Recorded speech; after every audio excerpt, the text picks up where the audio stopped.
Well. It's the Liverpool 12-man show, and that is another W for us. But as Hustle Bones said, what a game, what a win.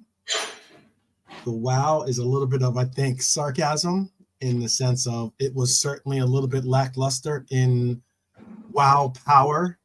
But we have a panel put together for you. We might have JK probably join us after he gets back to from watching the game. Hopefully you are joining in as well. We have the Irishman, we have Nalante, and we have Lee in the house. So let us begin with everyone saying hello. Lee, how are you doing? Good, mate, good. Best way to describe tonight's match is we did what we needed to do. We did the job, didn't we? We got that 6, made it 6 wins out of 6. That should be enough for us now, shouldn't it? It will certainly be enough for us to qualify for top 8. Now it's just a matter of qualifying for what seed we're going to qualify for. It's just a matter of that. Yeah, it'd be interesting to see how much value he puts on these games. Going forward, yeah, it should be very interesting. Yeah. Nalante, how are you doing today? Or how are you doing after that game, at least? He's more interested in having a chat with Lee and Brian than the game itself, if I'm honest. I mean, it wasn't a great performance, but we got the win, so it's thankful. That's all. Okay. It's one way to say it. That's high praise for Brian and Lee. Good.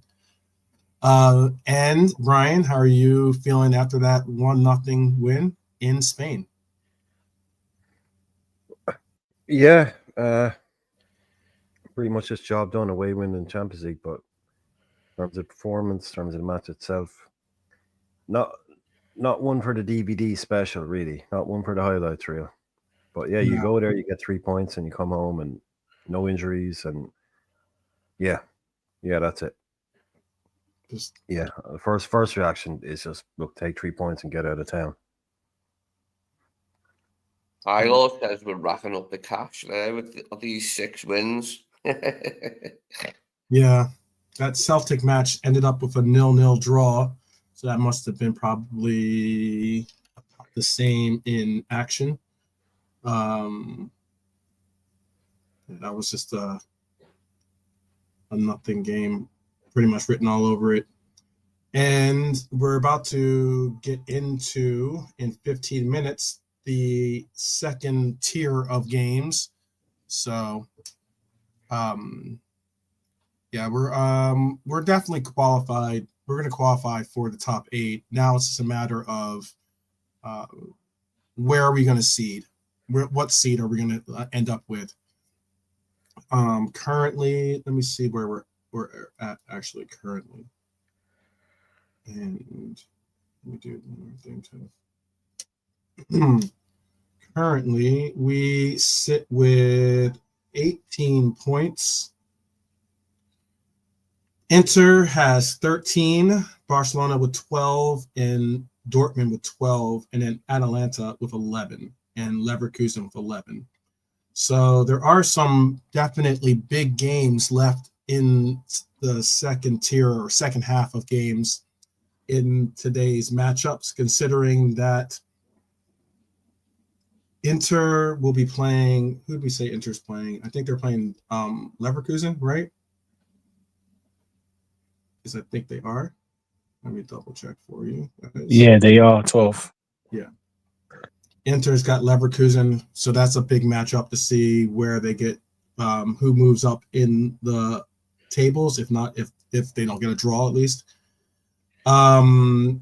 Obviously, Atalanta needs to get something of a result, as well as Real Madrid to stay in the top 8, most likely, and Real Madrid to stay in at least in the Champions League currently. So that's a very big matchup.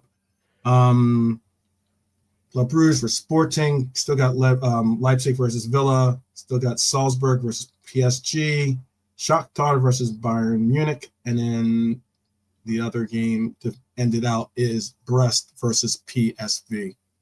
So see somebody's comment to get it into the sphere. Big up to everyone joining us, by the way. Big up to Hustle Bones. Big up to Hylor. What is up, Realism Jarrett? Good to see you. Good to see you. Let's see who else is in the chat here with us. Chill guy, excuse me, is in the chat. Bernie's in the chat. Hope that you're feeling better, Bernie, by the way, too. Still hope you've gotten over your illness. And if not, I hope that you are getting better all the same. We also have Jimmy in the chat. Big up, big up. Hash, what up, Hash? Big up, big up. And Hash, I did get your message, your comment, and I did get your score prediction in. And Callum, big up, Callum, big up, Callum. A lot of let's see what everyone's thoughts were on the game here. Let's see if anyone put any comments in there. Comments on what they thought. Chill guys, it's average performance yet again. Need Mo to score to win. Let's see. Red Armchair Supporter is happy that we're unbeaten in Europe. That's the flex, for sure. Bernie says, "Hi, but says good to get another win. Always, always, always." Let's see. Here we go with Ali. Ali was pretty good in goal today. I thought definitely pretty good goal. He has some good saves. It was good to see him get some action and get the heart pumping on adrenaline pumping. Without Ali in goal today, we would have been down 2-0 in that first half. I don't know about that. I think Kelleher would have done just as well with the job in net. And I happen to think that Girona is just, I don't know. This team, Girona, is not that good of a team. Let's just be honest. They are not a good team. They're an average at best team. Jimmy's got to say, frustrating game. We brought our level down for that, but clean sheet, top of the pile. He felt we needed subs earlier. Very true, very true. And Hash says, Salah also was poor apart from the pen. Chill guy. Okay. I'm not even putting up K-Mac's comment. And and let's see. Even on a win, we gotta criticize people. Cool. Let's see. Ali is number one goalkeeper in Bonker's mind. Show guy says Nunez confidence is on the floor. You can tell he tries at least, but that header was atrocious. Let's see what else is on there. Oh, sorry, you were asking Real Madrid or away at Atalanta? Atalanta, yes. I was asking that? Yeah, you were saying you thought they were playing Leverkusen. No, they're away at Atalanta. Oh yeah, no. Callum thinks a blind man could have done better than Nunez. Okay. Wow. Wow, a lot of criticism going his way. I know. Yeah, you would think that we lost this game. Let's see. Looking forward to the festive season games and hopes. Okay, so let's just get back to the panel here. What were your thoughts? There weren't really that many feel-good moments, except for maybe there was one for me. I think my feel-good moment was seeing Elliot get on the pitch, I think, today. Yeah. That was like a feel-good moment. I'm happy to see him back. It was possibly a close second would have been seeing Endo get the nod, at least get the nod some of us thought the ender should have probably come in earlier than he did, but all the same, it was good to see him get the nod finally in a match and get a couple of minutes. What was your thoughts, Lee? Yeah, pleased to see him at least get a little bit of action. Harvey, yeah, I'm very pleased to see, 'cause it's an extra body and we need that. He gives us other options, like, doesn't he? And looks like Slot will be prepared to use him, like, going forward. So I'm eager to see what he has planned, Harvey, where he sees him playing, like, you know, when he plays him, what his position is mostly. K-Mac is just nothing but sunshine, huh? Right. Jeez. Nothing but sunshine on him. Nalante, how about for you? Like I said, it was nice chatting to Brian. They just catch up on life. Good chat. Good game, yeah. And Mo scored the penalty again, and yeah, that's about it, really. Yeah. For you, Brian? Yeah, my feel-good moment was when the final whistle went, because just get it over with. Yeah, it was not a game of many highlights, really.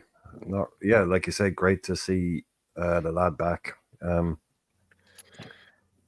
was kind of like I was thinking when it was 0-0, I thought the game was too. Nolante wanted to bring him in. I thought maybe the game was a bit too frantic to bring in someone who's lacking legs that much. Then as soon as we went 1-0 up, but you know, in fairness, like Nolante was right. As soon as he came on, a lot of energy. Really, I think he was involved pretty much straight away. Tried a few things, so it is, you know, like we've looked at that bench a lot of times this season, and it's been one attacker and one other guy who we could kind of call an attacker, maybe. And you know, it is good to have someone like him who definitely gives you, if not a rotation option, it gives you a starter in certain games who won't let you down. I don't think in terms of work rate or, you know, that number 10 role against a Southampton, or even, you know, it's just he's got something a little bit different, hasn't he? He's got something a little bit different, Harvey. Yeah, it's just extra options, isn't it? You know, it's. But yeah, there wasn't a whole lot from other than an absolutely rock solid away win in the Champions League, a clean sheet at the start of the season. That's what you take. You know, you take them all day long. You don't care who it is. You want an away win, a clean sheet in the Champions League, bang, that snap your hand off, points on the board. And now we've done that job there. But yeah, the performance, like someone said it there, I think earlier, was good way of putting it. They said it was a low gear performance. Yeah. And that's how I put it. It was very, very much a low gear performance. It was just a job done in a certain way, wasn't it? Yeah, job done. It was a noticeably forgettable game, like as a game. Thought it might have held more excitement than that, but it didn't really live up to it. But we got the points. Yeah, ultimately ends up that we got the points, got the job done. 3 points closer, or I should say 2 games closer to ending this first round of the Champions League, top of the table, still top of both leagues. Interesting lineup that we went into the game with, in the sense of we saying that we went strong, but we certainly didn't look strong on the pitch. Realism Jarrett saying Elliott gives us options at this point. Maybe let him play false 9 instead of Nunez in the 9, who seems absolutely short of confidence. Yeah, I mean, what can you expect with all the sheer support that he gets from the fan base? What could you say? But he's got to find something from within if he's not going to be able to find it from some of us out there. Yeah, Diaz's yellow was insane. As Jimmy says there, it really was. Yeah. It was insane. His yellow. Lee, that's why I always laugh when you hear these people. Not on this show, but it's a thing that gets thrown around a lot in the discourse, is like, get rid of all these refs and bring in refs from Europe. Like the refs in Europe aren't fucking idiots too. Ever make mistakes. This is what you're going to get, guys like this. Well, there's other continents, like So- there's other continents. Get someone in from somewhere, please. Yeah. There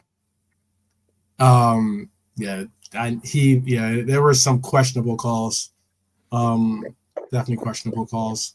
The sheer fact that that it took as long as it did for them to review that was kind of interesting too for our pen. But The FA is never going to do that, are they? The FA would never bring in referees from outside, from anywhere. But these just know what our FA are like. The way they didn't want to take part in the World Cup when it first started because they had to come on the FIFA had been formed. They said, "Hang on, that's our thing, that."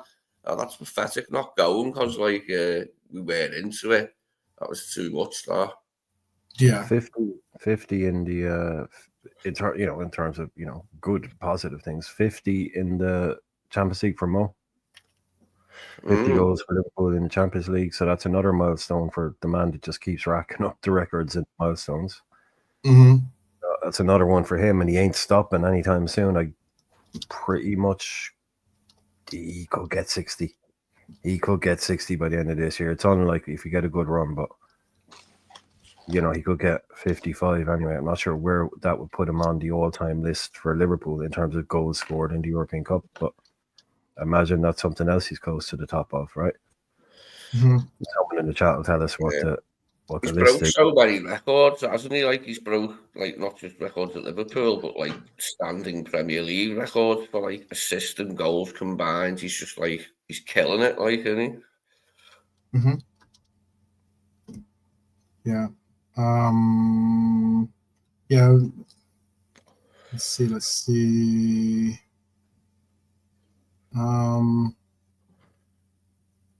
Please notice me when you find a ref as stupid as Scoot. Yeah, bet anywhere else in this universe. Yeah, All the boys in Italy and Spain that got caught taking bribes, they were even stupider than Coop. Yeah, that's true. All those boys are even stupider. But they're all out there, man.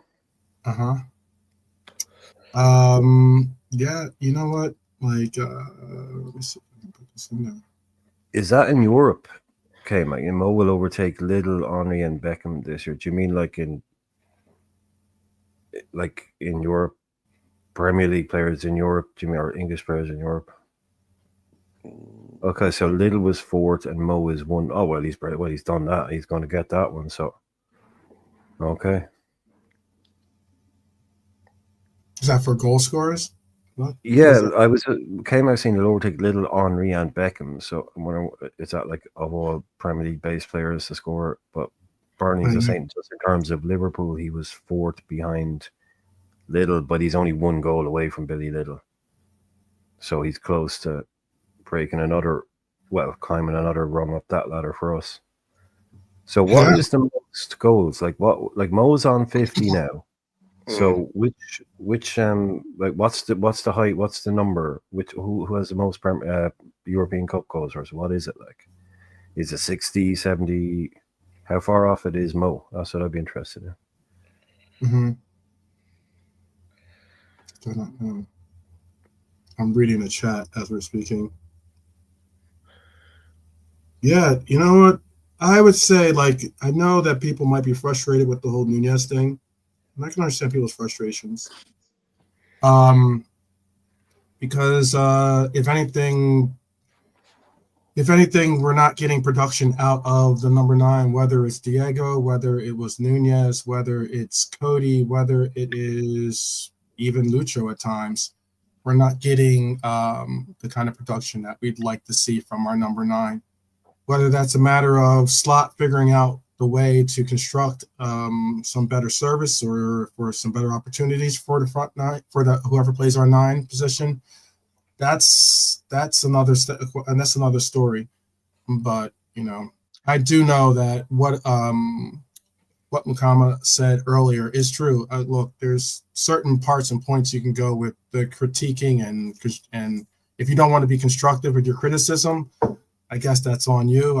I don't have much time to listen to people just continuously try to put down my own players as I look at it, or our own players, I should say.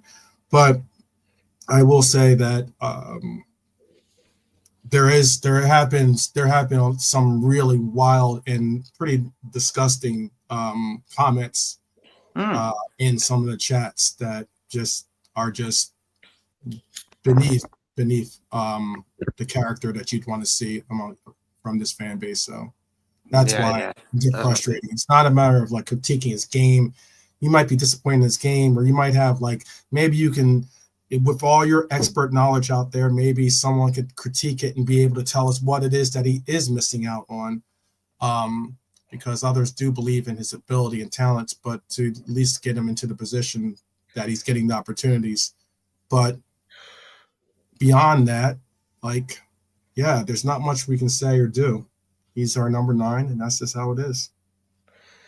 Is tonight supposed to be a must-win game for Real Madrid? Are they away to Atalanta, are they? Yeah. They are, yeah. Mm-hmm. Oh, I hope they can get a result. I'll laugh really hard, if they get beat in Italy. Yeah.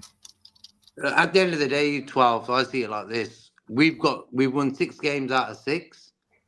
For me, I was expecting everyone to be jovial, happy. You know, we just won 6 out of 6 in the Champions League. For me, Darwin is not a worry. Today was the first time I've seen, like, Salah played a ball to him today, beautiful. Should have scored, but that's the type of balls he needs to eat, you know. Them type of balls, them 3 little balls, run onto them, bang, get a goal. He nearly scored, but he never. But for me, Darwin isn't really a worry. Yeah, for me, I want him to score goals. Everyone does, you know. But we're winning games. He can just cement them games by scoring them goals he should score, you know. But for me, people to go at Darwin, that's the least of our worries right now. You know. And I don't really see why people need to go after Darwin after we've just won a game. You know, if we lost, yeah, fair enough, have a go. We just won another game. Yeah, exactly. Enjoy the moments, man. Like, I know it'd be one thing if I know that Scapegoat FC exists, loud and proud, but I mean, like, we did win the game, so we're still undefeated in Champions League. You know? Another clean sheet as well. With Alisson returning in goal. Yeah. Alisson returned. That was the clean sheet was big after conceding 3 at Newcastle. It was important to get a clean sheet. Absolutely. Tonight. Yeah. It's great to see. It's great to see Ali get a run out there too. And I mean, as well. You could tell he made a really, really. It was a really good save. I thought it was a little bit. I mean, it wasn't completely in the corner, but he did have to stretch for it a little bit on that one save that he made. In I believe it's in the second half, I want to say. But yeah, it was really, really good to see that he at least got some opportunities out there. Definitely good to see. And it's just one of those cases where it's just like, it's almost like if it's a shame because it is almost like this player is almost damned if he does or damned if he doesn't. Like, it wouldn't have mattered. If he had scored a hat trick today, people would have still come out and said it wasn't good enough. Well, he'll be under a lot less fire if he loses his place. It gets frustrating when it gets tiresome. It gets definitely tiresome. So I'm just going to let it lie and move on with the conversation. Good to see Salah get his goal the way that he did. Definitely was good to see. Definitely good to see. Shakhtar up. Better 1-0 up already. Yeah. It's not going to last, but all the same. Who's good? Yeah, who scored? I do not know. I just turned it on there 4 minutes and they're 1-0 up. So now I don't know. Who would he play? Red Bull Leipzig. But I like the way we sort of played the game today. Yeah, Girona had a few moments and stuff, but all in all, we controlled the game. I think Joe Gomez, top game. Yeah. Joe Gomez was really good today. I think he sort of was the main guy at the back. Yeah. Mhm. getting But we involved. managed to do it without overexerting ourselves. We played Yeah. within ourselves slightly, but still got the win.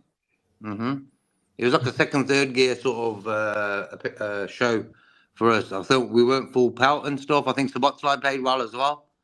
Mm. Cameron Birch also played well. So good all-round game. I think no one really had a bad game.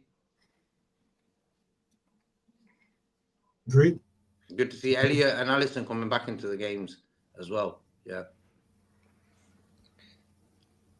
Definitely agree on that. Everyone feels like we've lost the energies. Feels And like I was everyone just feels going like to we say, lost. all we did was draw a game against Newcastle, like, you know what I mean? And it's a mad one, like, innit? Like, we won so many games that everyone was panicking, like, are we to do a game with Newcastle? But we've answered that question immediately, like, haven't we? We can bounce back from a bad result. Because it was for us, the Newcastle game. It was a bad result. Yeah, it was a bad result, but It's made up Fulham held Arsenal to a draw, and Crystal Palace did their bit as well. So if we can win our games, like we haven't lost any ground, have we? no, we really haven't. That's the whole thing about it. Is like it ends up being we actually gained 3 points. We pushed further away from the pack, got our game over with. Whether we stay for some papaya or whether we, Papaya? What's that? What's that papaya? Papaya. Yeah. There's papaya? Where? Yeah. I didn't know we had food backstage. We got food backstage? Yeah, exactly. Whether the Red stay for some, at least. I don't know. I was never really a fan of papaya, actually, but it's okay. All good. What else is there? Is that Ian Rush all-time goal scorers, player / current club. Ian Rush retired with 600, and let me see what that is now. What is Bernie's thing? 600. Oh, I was asking her about. I was asking who was our top scorer in Europe. She was just putting in the other things there. That's a link, Bernie. I don't think you're a mod here yet, so you can't put links in. So that's why they show up like that. Yeah, you're not linked. You're not mod yet. She did, but Bernie did comment on something. So no, it's not a link. Sorry, that's not a link. Sorry. No. She commented off, like on a show. I did. Yeah, I had to scroll back up to find it. So I think so. What you're saying is Mo is now our top scorer in Europe. Certainly our top scorer, active player, top scorer for certain. Oh, absolutely, yeah. There weren't enough games years ago. The games were much fewer. Exactly. In the old European Cup, what was the first round, second round, and quarters, semis, final. Yeah, now you got 400 group games. So. Atalanta has been scored on by Real Madrid, by the way, 1-0. Great. There's a losing. Bayern Munich is already knotted up with Shakhtar. It's great news about Madrid. Let's hope that continues right until the end. But that wouldn't mean they're out entirely, would it? They could still make the playoffs with 2 wins, could they? If they lost tonight. No, Real Madrid is up 1-0. Oh, up. Yeah. They're up the other way around. Yeah. Never mind. Currently, trust that would be great to see. Not having to face a Real Madrid in second round. I know some people are like, sometimes they want to see us play some of the better competition or see some. I know it doesn't always result in the best of games necessarily, but we'll see. In the final. If we play them again this year, I hope it's in the final. I don't want to get them before the final. It's where the drama is, though. Very it's like FA Cup finals, even Champions League finals. They're rarely good games because they're so tense. Yeah, they're so. Yeah, exactly. But that's where you get the atmosphere from. Is like Yeah, but we've done them this year. I really don't care. Like, I don't care who we get. I really don't care who we get. Knock them all out along the way. Just more, Mhm. you know. Aston Villa is up, by the way, against RB Leipzig right now, currently. And it looks like Real Madrid is up 1-0. Sporting is over Club Bruges, currently 1-0. Just early in the game. I mean, these are early in the game. It's like 12. They're only in like 12 minutes into the game so far. Already up 1-0, along with Villa. It's 1-1 in that Shakhtar Bayern Munich game in Shakhtar. Still 0-0 and 0-0 in Salzburg, and still 0-0 in Leverkusen. So some early starts with some early goals in some of these games. We didn't have the benefit of that in this game. Even though it was only 1-0, it was a good game to watch. We controlled the second half well. Okay, that's a positive way to look at it. By the way, Robert, I like that. I like that. There really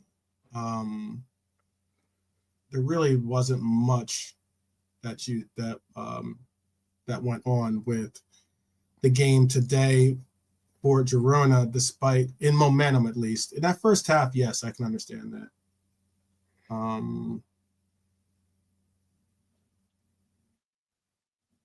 Definitely be but what was your thoughts? What were your other thoughts on the game, by the way? This now with the results, well, not results, but with the play of some of these players today, how does that affect your opinion on how we should come out for this Fulham match in the weekend? What do you think? Put it this Good. way, I don't think he'll pick a different 11 against Fulham. I think he'll pick tonight's 11 against Fulham. Okay. How about for you, Nalante? It's difficult, man. I would like to see some changes, but you might make minimum two changes. I would make more, but you know. How about for you, JK? Can you say that again, 12? What is this? With the play that you saw today, with the minutes that were served out, do you think? What do you think is going to be? Do you think we go strong again for Fulham in the sense of obviously we're going to go strong, but I mean, like, do you think we're going to have any rotation to our quote unquote strong side that we put out today? Like for me, it's a home game. Like we won't have McAllister again, so I'll probably go with that same midfield. I think they've worked pretty well. Curtis, Gravenberch, and Zabotza. I think individually they all play well. I'd go with Diaz, Darwin, and Salah again up top. You know, you can bring Gakpo on as well. Jota maybe back. Yeah, the one change that I could foresee from tonight's lineup against Fulham would be Gakpo starting on the left and Diaz in the middle. That might happen again. But apart from that, no, I think it'll be the same 11. Yeah, I think we got a few little options. Harvey Elliott's coming in there again. He played pretty tidy as well when he came on. Good to see. Endo played pretty good. So for me, I wouldn't change it too much. I think defense, keep it as it is. Yeah. No, I think that's keep the same team. I think is the one. Endo Soba. And what? For me, Endo Soba. Endo. Oh, okay. Yeah. But I think Sabota played pretty good today, bro. I think he was good. You think so? I mean, I don't know, man. I wasn't impressed with that. The whole, to be honest, apart from the back four, kind of did what they did. I mean, Virgil and Gomez were solid enough, and Trent, Robbo were okay. One or two moments. Gomez had one or two moments, but apart from that, he's solid. But again, it's Girona. I think the midfield was lackluster, and the up front, I think they're very, very lackluster. just defensively, Grav, you can say. To be honest, any one of them could have come off in half time, in my opinion. I think it's very, very lackluster. And if he wasn't for injuries, certain people, and I just think you gotta give Endo a start. If is it now or never? Because I'm just getting a bit tired of his 3 minutes stuff slot with Endo. He's durable, he's liable. There's no crime. He can start against Fulham, but slot's not gonna do it. And I'm just a bit baffled because again, and it's not the first time I've seen certain games in midfield with a certain balance, we get cut through the middle at times, and it's not good enough. It's not. It really is. It's only Girona today, but if there's another team, then we'll be having a different discussion. You know what I mean? So, we personally, again, if we want to win this league, we've got to use these players, and and when players have got pedigree, you've got a catalog. Because if not, then we're going to be saying the same thing we've done as last season when we were there, challenging there for the title, and then we just blew off steam. We were just rubbish the last couple of games. So I'm just, I mean, but I wasn't convinced. None of them were great for me, to be honest. Mm-hmm. How about for you, Brian? Well, yeah, if tonight was your audition for a place in the team, I don't think anybody really passed it with flying colors. Right.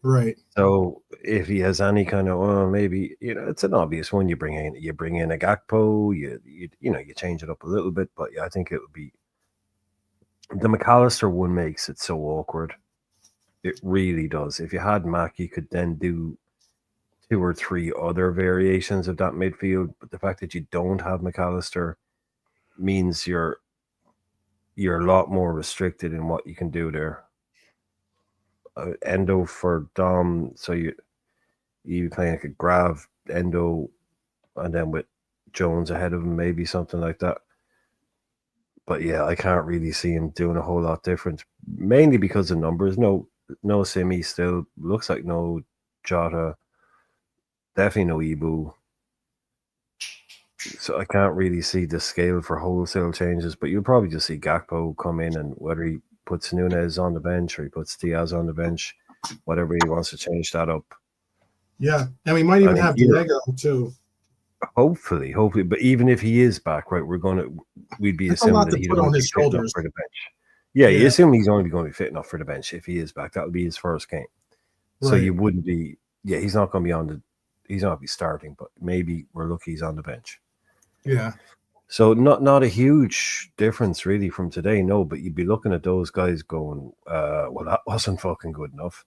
So, and somebody will get another chance against Fulham to go out and just prove that was a cagey game, and it was. Hey, look, Girona. We were talking about at one point, like they seem to have 5 men around the ball all the time, especially around the box, around the half or the edge of their box. There was a lot of aimless passing going around. So. Yeah, there's options there, but not a huge amount of options. I think the fact that Gakpo doesn't start, it's Fulham at home. That's an obvious one for me. I'd start him. That's the only variable I see to the 11 that started tonight is that Gakpo would start instead of Darwin. He might do that Diaz 9 thing again. But they're going to do the Diaz. Or you start Diaz, or you start Darwin, and you just switch it, just a straight swap with Diaz for Gakpo on the left, and it gives you Diaz. I would sooner see Diaz get the decent goal from McGinn, actually. Decent goal. And then just give Nunez 60 minutes, and then bring in hopefully Diego for 30, and hope for the best. Hopefully we can maintain, because it's going to be tough, like guys, and it's not going to be easy sledding. I mean, we have Salah would have to be going up against Jedi, actually, on that left side, who's been actually in pretty good form. And then then we also have I think who plays on the right side for them? Fulham, on the right hand side of their attack, do you mean? Oh no, I meant on their defense. Oh, It's Kenny Tete. Okay. Tete, yeah. Fulham has been playing really well. Actually, they're in form. Obviously, they don't have Champions League, so they have a couple extra days. Yeah. Do you think maybe that the extra day that we got maybe knocked them off of their kind of schedule a little bit, in that we were prepped, that Slot was maybe preparing for that Everton match, and then by having this match and not having the Everton match, it kind of like, Yeah. No, you put can't a deny it. Seems to spanner have done us in a the works favour. of. Yeah, it seems to have done us a right favour there, giving us that extra little bit of time, because it is a hectic period, and that game can be slotted in February or whatever, can't it? No. Yeah, because I mean, imagine if we'd had that kind of performance today against an Everton. That would not. Yeah, I thought, we played within ourselves, like we didn't overexert ourselves, did we, performance-wise, but we did get the win. I think it's a nice way to go into the Fulham game anyway. Win's a win. Sometimes 1-0 wins are the sweetest, aren't they? Yeah, certainly. So, do you guys have the same perspective, or do you have a different perspective with the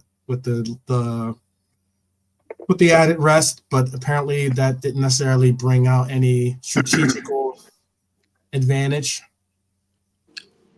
I think the rest did its good, bro. Everyone looked calm and not sort of lackluster. I think everyone played pretty well. I think that rest was a good time. Like, I think Gapco chilled and watched TV and stuff. They were saying. So for me, a rest is always good. Sometimes in football, you're going full power all the time. Sometimes it can work against you. You might be a little bit sluggish and stuff. So for us guys, it looked like we played pretty sort of. Everything was in order. So the rest was well. It did us good. Okay. Well, I am going to be cutting my match reaction short because I do have something, but the guys are going to hold it down for us. Get to talk a little bit about that. So I guess if you're going to do your Nunez, if anyone's going to do any Nunez slander, they can go wild. That's all right, Brian. We put it covered. Don't worry. Oh yeah, I didn't even see it. Private chat. Cool. Okay. Sorry. Yeah, I had no idea you were doing that. Sorry. Okay. Go buck wild with the D9 talk, I guess. Yeah, K-Mac, where are you? K-Mac. Yeah, K-Mac will be filling in my role currently. So we're going to be bringing him in right now so we can have some sensible, sunshine be brought to the panel. Not just joking. But yes, big up everyone. It's a win, people. That's how I'm looking at it. It's a W. We've got this game coming up on the weekend. It'd be a different story if we had lost this game and we had that, a little bit of banter being thrown out there. I'm sure there's going to be plenty of people that do, whether it's our side of the fence, if not certainly the other side of the fence. They're going to try to make a mountain out of a molehill here because they just can't understand how we continue to get W's and continue to get this W train basically going forward. And that's what we are on. We're on this great win streak right now, at least, the start of another win streak, hopefully. And we've moved, people. That's how I look at it, big. So again, and that's what Liverpool fans need to realize, that other fans are waiting like vultures to pounce on our club. We can't argue between ourselves. Like, I think Liverpool fans need to realize that. Arsenal fans, United fans, all doing watch-alongs probably for that game, hoping to bounce on us, jump on us and stuff. So, yep, no need to argue about Darwin. Nothing to say about Darwin. Yep, he's our striker. We need him to score goals. Nothing else. No drama. Exactly. I just say, laugh all you want. It's tough to hear the laughter all the way up here in first place. Yeah, remember that last night? That's how I see That's it. why I told in Arizona, top of the hills. Top of the Exactly. hill. Yeah, it is. Reminiscent. Exactly. Well, you guys we're at top of the mountain. So, all right, people, enjoy the panel. Definitely big up to the chat. Big up to everyone. I am going to hand over the keys to the Irishman, to Lee, Nalante, and JK. And big up, big up. That win was for you, bro. Yeah, that win was definitely for all of us. That's how we do it. I'm a What's the true talk fan. man shirts? It's all about community and team. All about community and team. All right, peace out, guys. Take care, man. Right, take over time. And I heard that. Okay, Too. so Oh, damn it. Right. I'm sorry. Right. Yeah, let's continue. Well, it seems to be fairly unequivocal that Slot doesn't want to use Endo for like a whole half, it seems, or even longer. So you would assume that given that's the case, we would maybe be replacing him in January. What do you think? If he's not going to play him? well, that's what Hilo was asking there. Could we be so bold as to play both Grab and Endo in a 4-2-3-1? I'd like to see it. I'd like to see it given a go. Oh, 100%. That I just reckon makes 100 sense. come in and we could still get the better of Fulham. And that's It just seems that Slot doesn't want to play him for many minutes, does it? He's been really careful or whatever. Careful not to give him too many minutes, and it's a shame, like, but he just doesn't fit the mold, does he, of what he wants to do? Yeah, Well, he's got cup minutes. He's got cup minutes, and that's it. Pretty much that's it. So, yeah, unfortunately, it doesn't. Minutes wise, no, that's all. He's like, what did we call? I can't remember who it was, but there was a joke on around. I think about one of the Liverpool. I think it might have been Milner or something. But it was like, I don't know, you guys remember it, like it was like the human final whistle. He'd gotten like that kind of tag as like we were like there was 6 minutes left, and when Klopp wanted to lock down a game, he'd bring on Milner, and then like that was it. As soon as Milner came in, that was it. The game was locked down. It was done. Mm-hmm. And that was a kind of then Milner came into the team a lot more. But I think that was the kind of joke he thought, the human final whistle. It's like as soon as he comes on, ref may as well blow up because that's it. The game is done. He's going to lock it down. So it reminds me of that a little bit. But yeah, I mean, like you say tonight, what, to get 3 minutes? Not a lot you can do with that. Well, I'll tell you what will be interesting if he gets to play at Southampton. Now, there's one where he could maybe... I assume he will. Yeah. I assume he will. He's played pretty much all of the League Cup minutes so far. That's right, yeah. So pretty much it seems to be his spot there for sure. And that's coming up soon, right? Mm-hmm. Yeah, that's it. Only that's not far off. It's not far off anyway. So we might get a game there, yeah. Well, as you said, yeah, he has played the other ones, and he played against West Ham. Yeah, started and played I think he's like 150 minutes in the League Cup. So he's doing pretty well there. We got Accrington in the FA Cup, didn't we, in the draw? Accrington, yeah. Yeah, perfect. I really don't know. I don't know what people think in the chat. I don't know if people in the chat want to, if they go be to echo Hylor's question, I think from earlier on, could we be so bold to ask for a man of the match in the chat? Maybe, I know, or did anybody pass muster really for that thing? But if you want to put man of the match nominations in the chat, just a quick one. We'll be doing a rating show as per usual. Don't worry, we'll be doing that. Yeah, possibly do it. Give it to Szoboszlai because he's been hard up for any man of the match nominations, and nobody really caught the eye tonight. But I'll give it to him just for doing his best. Yeah, Nolante wasn't very impressed. JK thought he had a good game. I know Nolante didn't think he had a good game. That's the beauty of football. We all see different things sometimes, but you got 4 straight Allison shouts there, so I think that might be a pretty unequivocal one. He's, Yeah.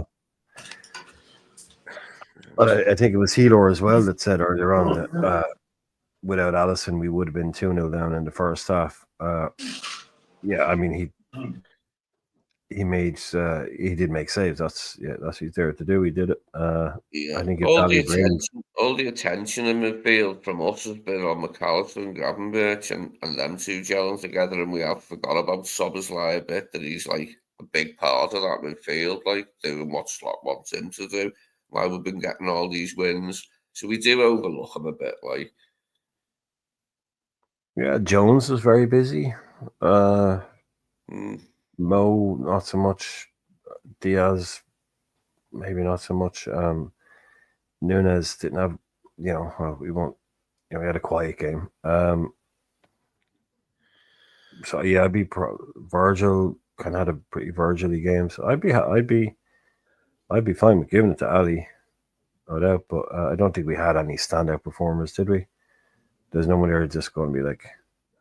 No, it was too forgettable a performance like for man of the match.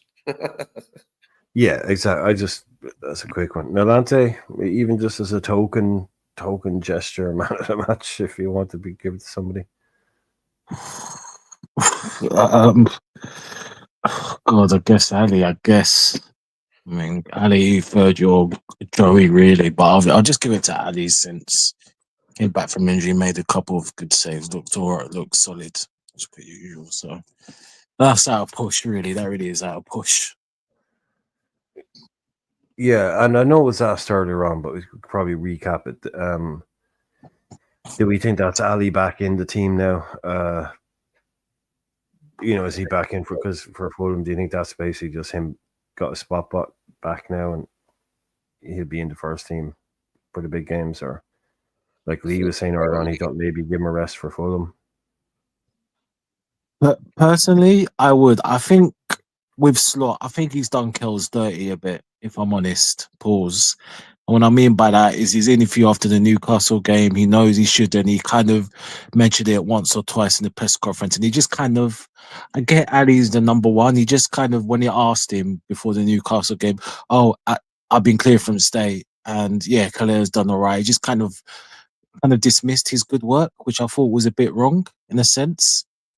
When really it should be, again, I'm not a manager, but it should be form permitting. I mean, you could at least Kelleher start tonight and Fulham, and then after that, give Ali the game back.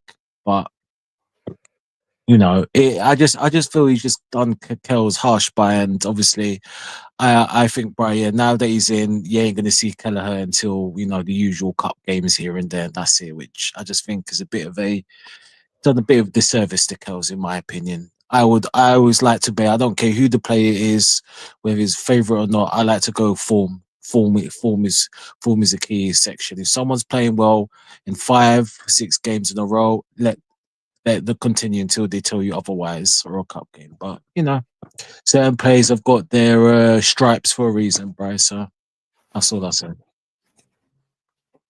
What do you think about what Bones is saying there? Kelleher letting in the third, as in that third goal at Newcastle, was Ali back in? I think we all know what he's saying about it.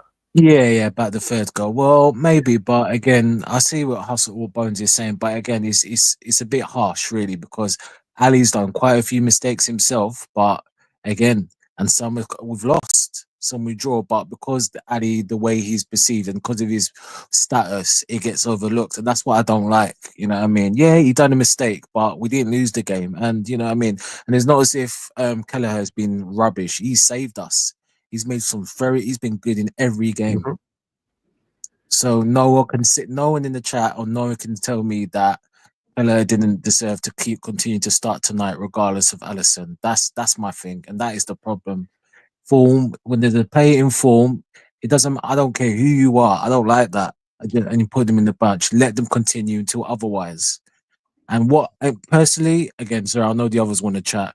Personally, what I would have done: play Kells tonight, play him against Fulham, then Ali can do the cup game, and then we can evernize since then because there's a lot of twists and turns before the end of the season. But personally, I just didn't like that anyway. But it's done now. Yeah, sweet. I think everybody's got a slightly different version. Everybody's thinking if we say Alisson world class, he should be starting. I think so. Slot Ali straight back in. Yeah, that's the thing. It is harsh. That's the thing. It is genuinely harsh on Cleveland Keller. But sometimes that's just the way it goes. I'm pleased he is, And but it is. Cleveland's done, hasn't he? But he said, Ali is. But we said it, Lee. We were talking about the other night, and we were talking about how, say, a year ago, the sort of obviousness of that situation, the gap was a lot wider. Than like it's getting narrower by the match. Yeah, that's a good point. That Brian, it's a really good point, that mate. It's getting to the point where Jesus, can we actually drop him? Whereas before it was like, well, obviously when Ali's back, Keller is great, but now it's like fucking hell, man. Actually, do we? So it's a good place to be in. Yeah. But Healer has a question there. He said, "Here's a question for the panel. Open brackets, having an eye on the Middlesbrough match now. Close brackets. If we didn't loan out Ben Doak, would he have gotten more minutes than Endo and Chiesa this season?"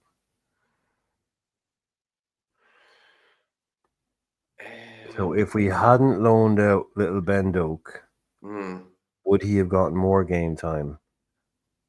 No, I think Endo he plays in a completely different position, but Chiesa is a legitimate shout. So,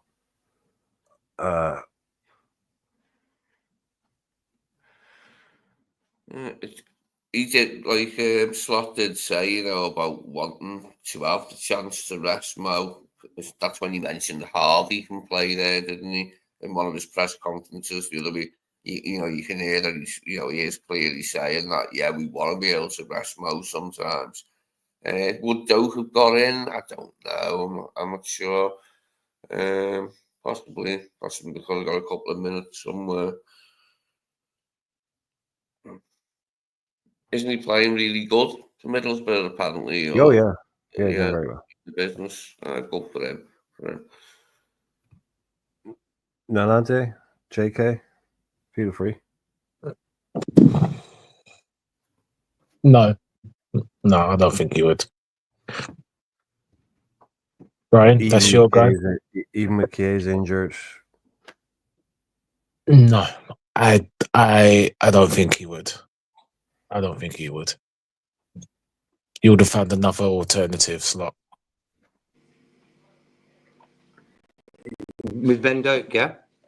Yeah, the question is on the screen there. Yeah. Mm-hmm. Like for me, Ben Doak, I've always said he's a good football player. Maybe he's young still, How old is he? 18, 19? 19? 19 now. 20-ish. Yeah, like 19, 20. Yeah, something like that. Yeah, so the guy's still a young lad, What do you expect from him? I think technically very good football player. No one can say that he isn't, So for me, give him time. If he's good enough, he'll get his time. He got 3 assists in one game for Middlesbrough the other week. But watch when he plays football, how good he is with the ball close to him. He's like Messi, He's that type of football player. He'll get the ball very close to him and run 3 players. I like that. So, attitude. Him and Carvalho, certain young players, even Kwanzaa, this season has that sort of attitude sort of problem. Why? He got dropped. He isn't getting game time. And these young players sometimes don't know how to handle it. Yeah, I'd agree with what Bernie is saying there. We loaned him out for a reason and it's working. It's just good, Game time. Here, he plays every week in the Championship, which is a great league for a young player trying to make that final step up. And he's broken into the Scotland team because of his form in the Championship. That wouldn't have happened if he was sitting on the bench at Liverpool playing under 23s most weeks. And we all know that Mo Salah's a machine, so yeah, I think he would have gotten more minutes than Chiesa has. but that's only because Chiesa's only played about a half Yeah, hour. fortunately, yeah. Yeah, that's really only because of that. So I think, yeah, the best, he was going to stagnate. He's flourishing now. He's shining away, but it's because he's playing. He's starting every week. He's not going to start every week for Liverpool. Yeah, So and it is that final step up. Yeah, he became yet another player to join the club of I've just done Josko Vuaziel, didn't he? There have been a few players that have done him of late. Like, Oh yeah, on very the soon. Yeah, I think it's just he's in the right place right now, playing every week for a good team in a very competitive league against. There's a lot of good players in the championship now. There's a lot of ex Premier League players, people on big money. So it's not an easy league, and he's doing well in it. So yeah, I think it's probably a close no. But KJ is kind of saying, just back on the other thing, he was saying that something, I think like a couple of years ago, he said, no, this season isn't like previous seasons, in my opinion, Brian. I love Ali, but Kelleher didn't deserve to be dropped. Which I think it just shows how well he's done as much as anything, because if Ali was out for another month, I don't think we would have been worried. Obviously it wouldn't have been what we'd like. No. I wouldn't have been too fussed. I would have been happy. But you can see kind of like, Brian, because he's been improving bit by bit. Yeah, he's had the 1 or 2 games, and I saw someone in the chat saying he's world class. He should just get in. No, it shouldn't be just because he's world class. No, it shouldn't be working like that. At the end of the day, if Ali in the next, what's our next, Fulham, and the next, I can't remember the next 2 games after that. If he has 3 stinkers that cost us games, are we going to sit and say, oh, because it's Ali, that means Kelleher doesn't get a chance? No, that's not fair, because it was vice versa. Look how the overreaction of certain Liverpool fans over that Kelleher mistake. I mean, got that idiot Don Hussein. Oh Ali, please get Ali. Oh, I beg. Like, these ain't fans. These are. Anyway, I digress. What I'm gonna say, but like I said, these are idiots. People who just jump on bandwagons and clickbaits, and I don't want to. We've talked about to death. You know what I mean? Just for one thing, Ali has done mistakes as well, but we're a team who should be about form, not player FC, regardless of how world class the player is. And it's the same thing in the 21-22 Champions League final. Klopp made player, because of the world class status of the players, instead of the informed players to play the game because of injuries, and it cost us the game. See, stuff like that, and this is the thing. This is a squad game, and yes, certain players will be better than someone, but if again, and you guys can answer me, if you guys can answer me in the chat, in the panel, you go, if Ali has, let's just say 3-4 bad games that cost us points, are none of you telling me that you would say, you know what, Kelleher needs to start? One game you can it happens, but when it becomes 2, 3s, and 4s, I mean, come on, let's be real here. Yeah, but I see it like this, bro. Like today, Alisson come back after such a long time. Probably got a man of the match today, bro. No, you don't. You done well. You done well. We had to do, You're but really good. yeah, he was solid. He was solid. I wouldn't say he was overstretched, but he's solid. He done what he's supposed to do, and that's fine. I get it. That's fine. My thing, just JK, is just like, for me personally, Kel should be. It's a team game or a club game. It's like, for me, it's just not play FC. I just think Kelleher should be able to continue until there's a chance for Ali to win back the shirt. That's all. But again, it's Lot's decision. That's just my opinion. He's made the call. He said it on numerous TVs. I don't like the way he said certain things, and he's made the decision, and that's it. So, Like for me, bro, like Alisson is our number 1. And Kelleher has done a top job since he came in. Every time we needed Kelleher, he's got better each game. He's got better every season. He's played as our number 2. Hence why I was a bit disappointed in his comments. I reckon it was his agent saying, like, I want to leave at next season, this because we bought that other guy. But for me, Kelleher has, if you look at his career, he should be happy with the game time he's got. Is because of injuries, of course. But he's done a good job, and he's got that on his CV. If you're Kelleher, you're thinking when he was young, I'm going to play for Liverpool, be then playing Champions League games for Liverpool and stuff. he's going to take that. So for me, I don't like quarrelling about it's a squad game. And what happens when the top guy is not playing because he's injured or suspended, the second guy comes in and does his best. That's the way football works. It's like a machine. Now the number one guy is back.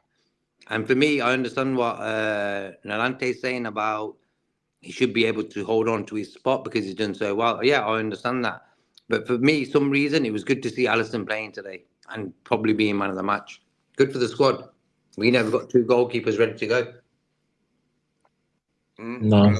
Got a third one waiting to arrive. Although he's currently injured, apparently he's just got enough. Has he? Yeah. Yeah. No. That means it's for me that he's going to come in as number 2, that guy, and Kelleher will leave. That's my opinion of that. Oh, Yeah, Kelleher. if he is to leave, he'd be wanting a good fee for him. Yeah, you can get 35, 40 for Kelleher, no problem. That'll pay for that guy. When Capital Balaga was 75 million, sure. No, that was crazy, bro. For Kelleher. That was Chelsea again going crazy. When you look at him, and then you got Casado, who's sort of playing well, and then you got Enzo. The amount of money them 3 cost, and you ain't win a league, you ain't win a Champions League, have they? No. Was there maybe that guy, but Kepa's at Bournemouth now, isn't he? Yeah, on loan. Yeah, on loan. Yeah, it's Yeah, so yeah. mad. The fee He's they better paid than for him. Sanchez. Yeah.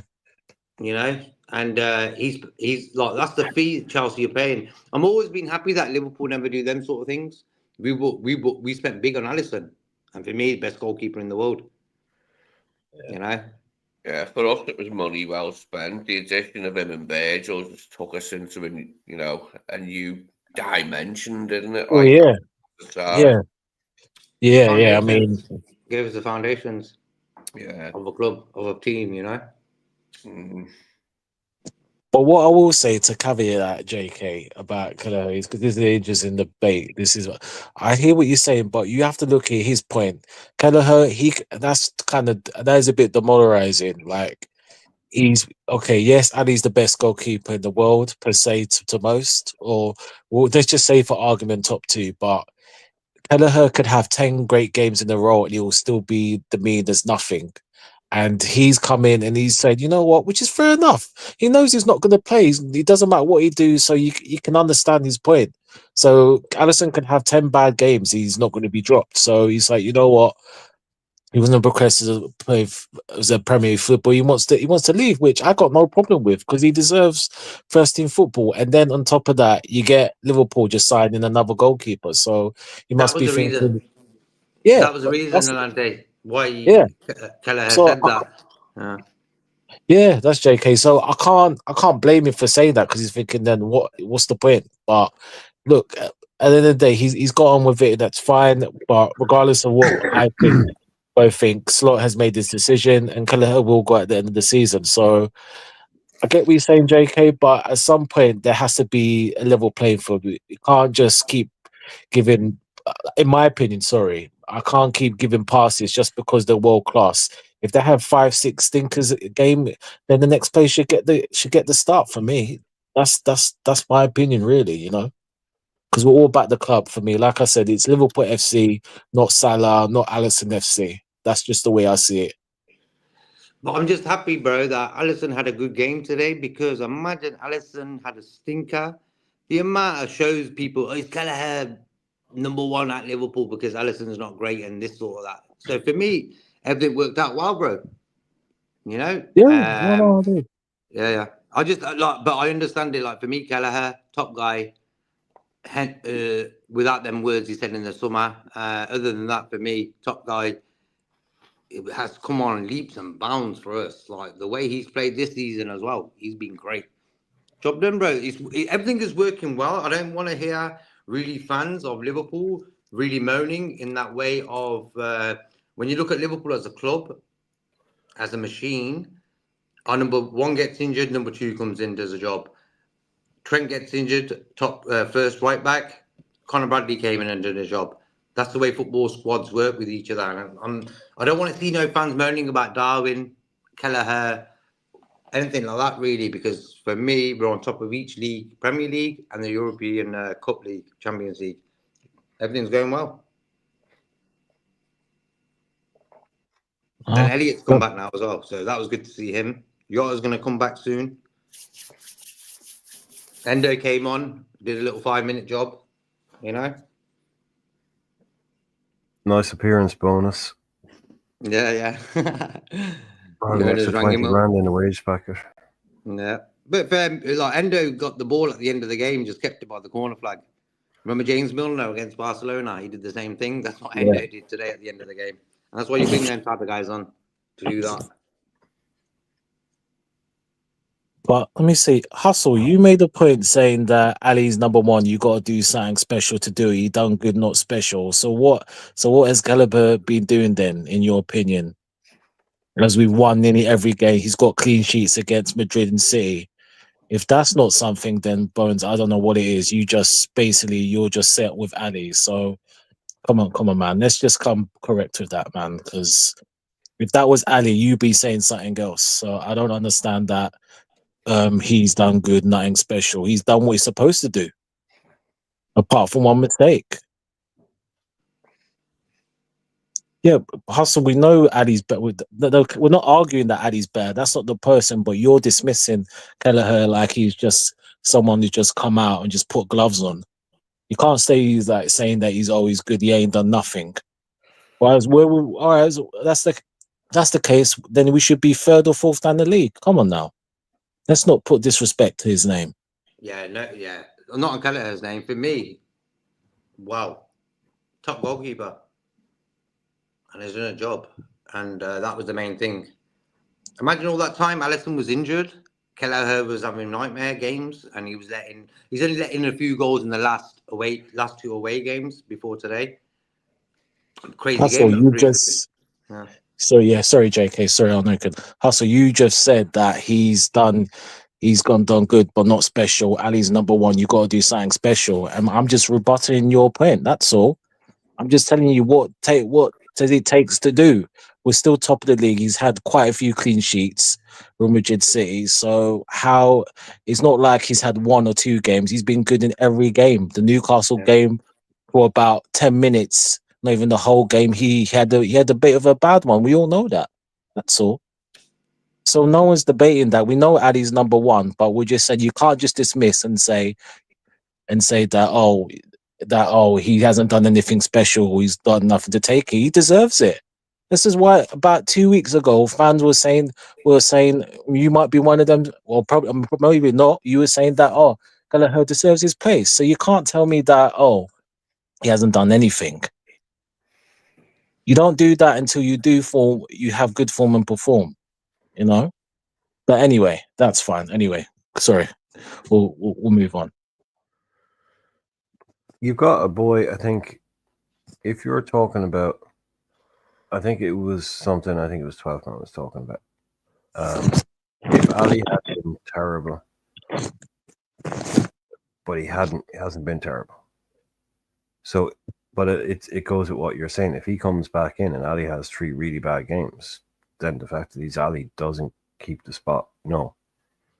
But I just think the fact that Ali was only out because he was injured, and even just to what some of the boys are saying, you know, Kelleher has come out and said this. He basically said he knows what his position is in the squad, and he said that he knows that if the main man is out injured, and he referred to him as the main man, you know, the top dog, if he's out injured, I know that it doesn't really matter how well I do, that when he's fit again, he's going to take his place. And he said something like, that's how it should be, kind of thing.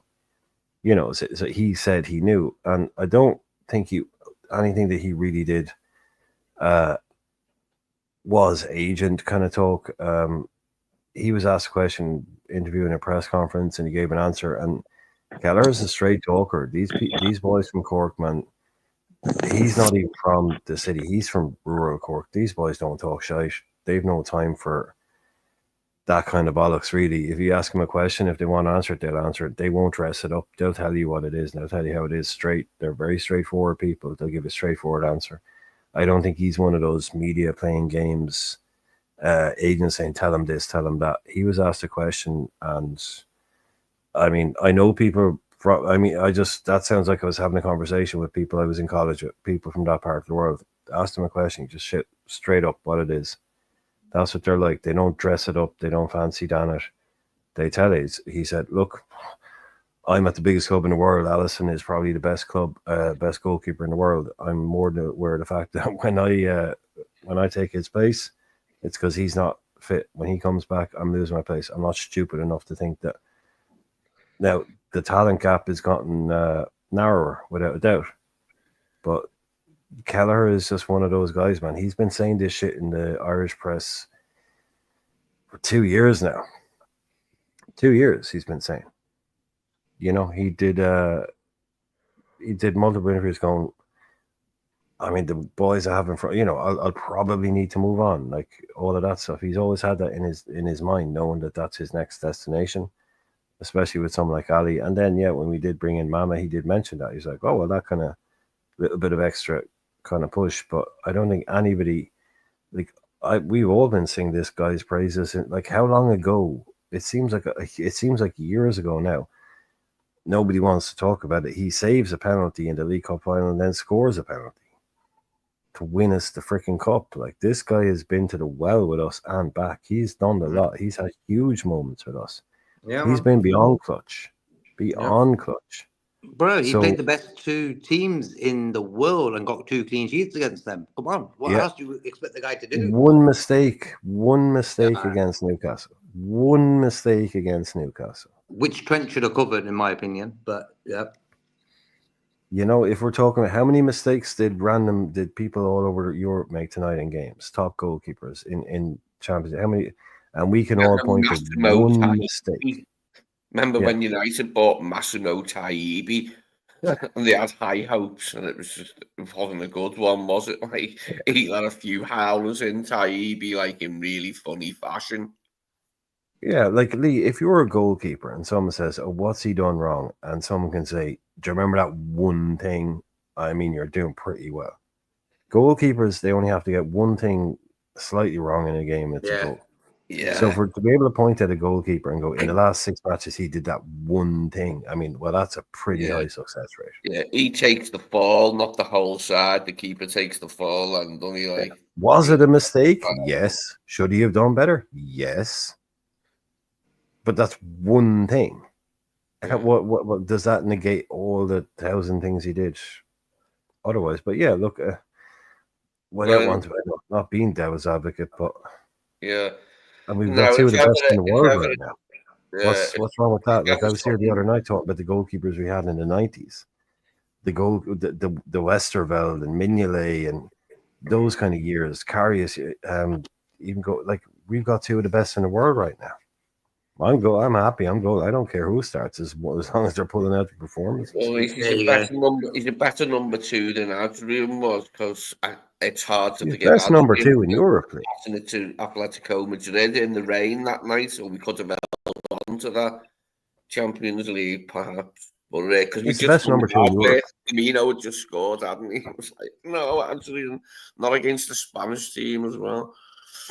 No, there might be some young kid out there in Europe, right? That's better technically than Kelleher, but on performances and form right now, name me a better number 2 goalkeeper in Europe. There isn't one, because he's just proved like you just said. We've just kept 2 clean sheets against Manchester City and Real Madrid. Who was in goal? I mean, what more do we need? Like, I mean, to me, there's nothing bad going on here. This is all good. It's a kind of like, what's your poison? Who do you want to bring in? It's harsh as harsh can be on Kelleher to have to drop out. Of course it is. But that's the elite level of sport, isn't it? This is yeah. At least we're not in a position where we've all been sitting here for the last 5-6 games or whatever, just going, please bring Ali back, please. You know, this guy, he's our keeper, we'll back him, but he's just not that good. Please bring him back. We haven't. We've been just like, hey, look, Ali, if you need another 2 weeks off to make sure you're 100%, take him, because we've got a proper keeper here. We We're not might just have a shout in the Southampton game, mightn't we? Of getting that quarter final. It's Wednesday, the 18th, so it's only you know what I mean. It's only a week off, really. Like in the Southampton game. He'd be back for that. 100% he will. 100% he plays in the cup. Yeah. Then we got Spurs. Spurs away. Yeah, I was going to say, can you bring that comment up? And it's true what 12's saying there, because football is like a machine. The team is, the squad is, it's a machine. And what it is, sometimes this piece does this job, this one does this job. If you're climbing a mountain with a group of 5, yeah, everyone's going to do their job to get to the top, you know. And that's why I don't really get involved, like who should play number 1, who should be up top, Darwin or Jota. Because for me, they all got to do a job in that team to get the result, and that's getting to 3 points. And we've done that quite a lot this season. So for me, the squad's doing its job. Yeah. Yeah, I think he will have a career, even if he left Liverpool tomorrow. Kelleher would have a career at Liverpool in terms of trophies, big games that most people would have killed for. And he'd only be halfway through his career. He has won part of his team when we won the league. I think he was. But he's won cups for us. He's played a major part in them. All of that. He's been a huge success at Liverpool. And to do that, to have had the impact that he's had. Now, a lot of this is testament to Jurgen Klopp and his commitment to playing him in the cup games and in the UEFA Cup and stuff like that. But for a number 2 goalkeeper to have had that level of tangible success, as in, oh yeah, I have medals. Like some guys, oh, I have a medal, but he said, no, I played in the final. I played in every round. I saved penalties. He has real number 2 goalkeeper. Yeah, very few will ever have that level of success as a backup keeper. I think he's already had an incredible career at Liverpool, and he's probably knows that. Yeah, his pen past Kepa was excellent, wasn't it? He took a nice pen. Saving his pen, and then, I mean, what was Scoring. that? 12 pens each. Yeah. Brilliant. That was one of my favorite ever moments watching us. It was that really penalty good, was wasn't it? glorious. Yeah. More brilliantly glorious. It was. One to savour. Yeah. Well, that's what Hilo is saying. One thing for sure, Kelleher would beat Allison in any penalty contest every day of the week and twice on Sundays. Crazy, that statistic. Yeah, of him getting pen saves in 2 successive games. Yeah. When that first, someone said it the other day, I was like, hang on, and I forgot about the bloody Southampton one. Yeah, he saved that, didn't he? Never done before. I wouldn't worry about that, Kevin. Kevin is saying Edwards must make sure we don't sell Kelleher to direct opposition. I mean, he doesn't need to make sure. That's not. I mean, he can just stop it happening. It ain't going to happen, you know. It will be interesting to see his next move, because extracting a large fee for a goalkeeper is very Premier League. I mean, Spain, Italy, France, they don't pay big money for goalkeepers. Not, you know, no matter how big they are, unless it's Italy and he's like the next Donnarumma or one of these types. So a Kelleher isn't going to get an offer, a fee from a Spanish club that we would probably be prepared to take. So I think it is highly likely that you're talking about him. I would talk, yeah, but he's talking about direct rival. My ideal kind of Kelleher move, if I was Kelleher. Do you think Chelsea? No. I'd be talking 40 million to Brighton. I'd be talking 40 million, 35 million to a Brighton, which will be a high fee, I know, or a Nottingham Forest or a Newcastle. But not to he's not going to join Arsenal. He's not going to join City. Not going to join Chelsea. He was linked with Chelsea, though, wasn't he? He was linked with Chelsea last week or the week before. Yeah. What do you think about their goalie Chelsea? Like, what do you make of them? One more time, isn't it? Robert Sanchez.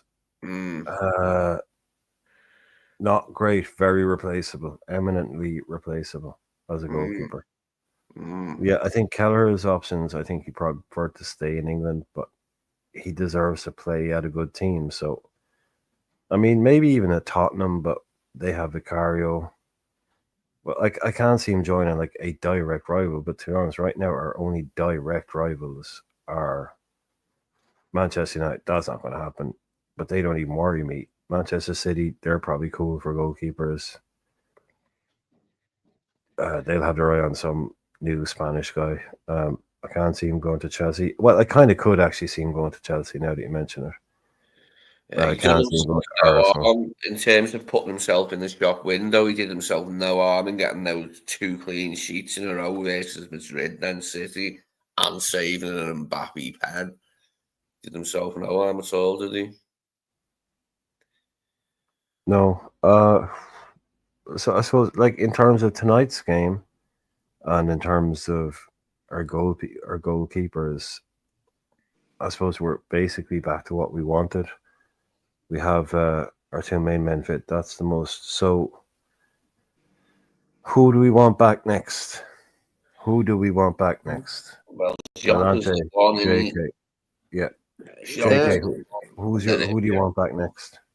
Number 1 choice. You have to be Jota. Because Harvey's back, Alisson's back, Trent's back as well.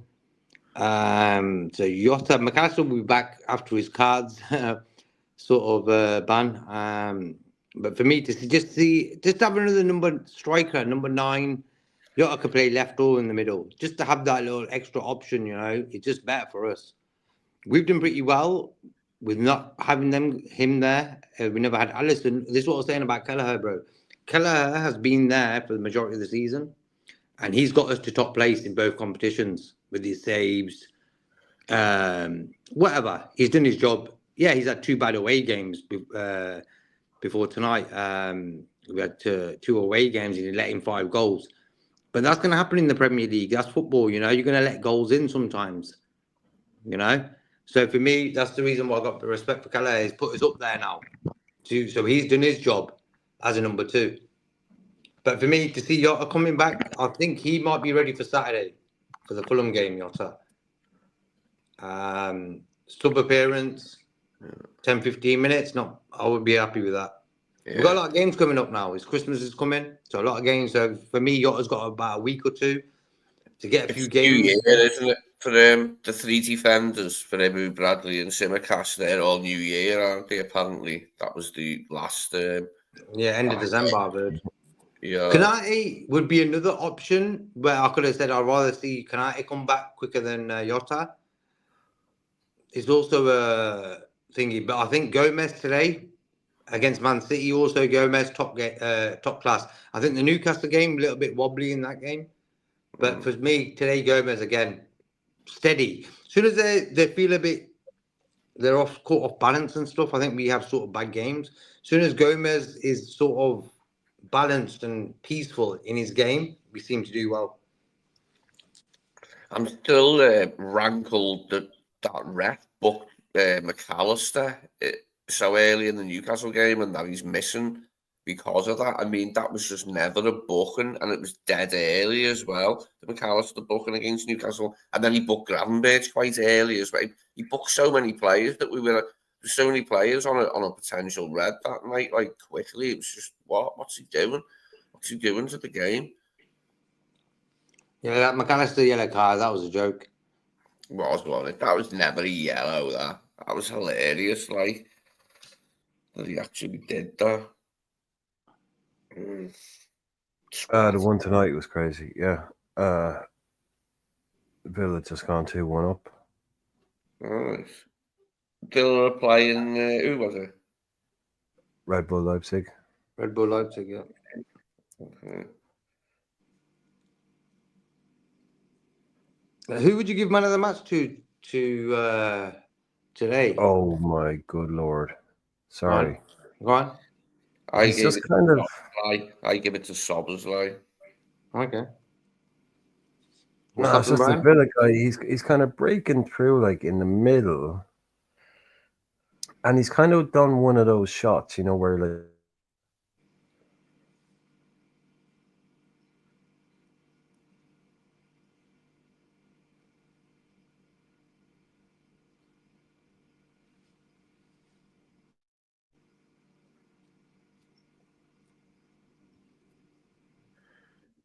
Are you guys still there? Now it's come through. Everything's okay. I think the sign just went there. Ah. Brian? Sorry, yeah.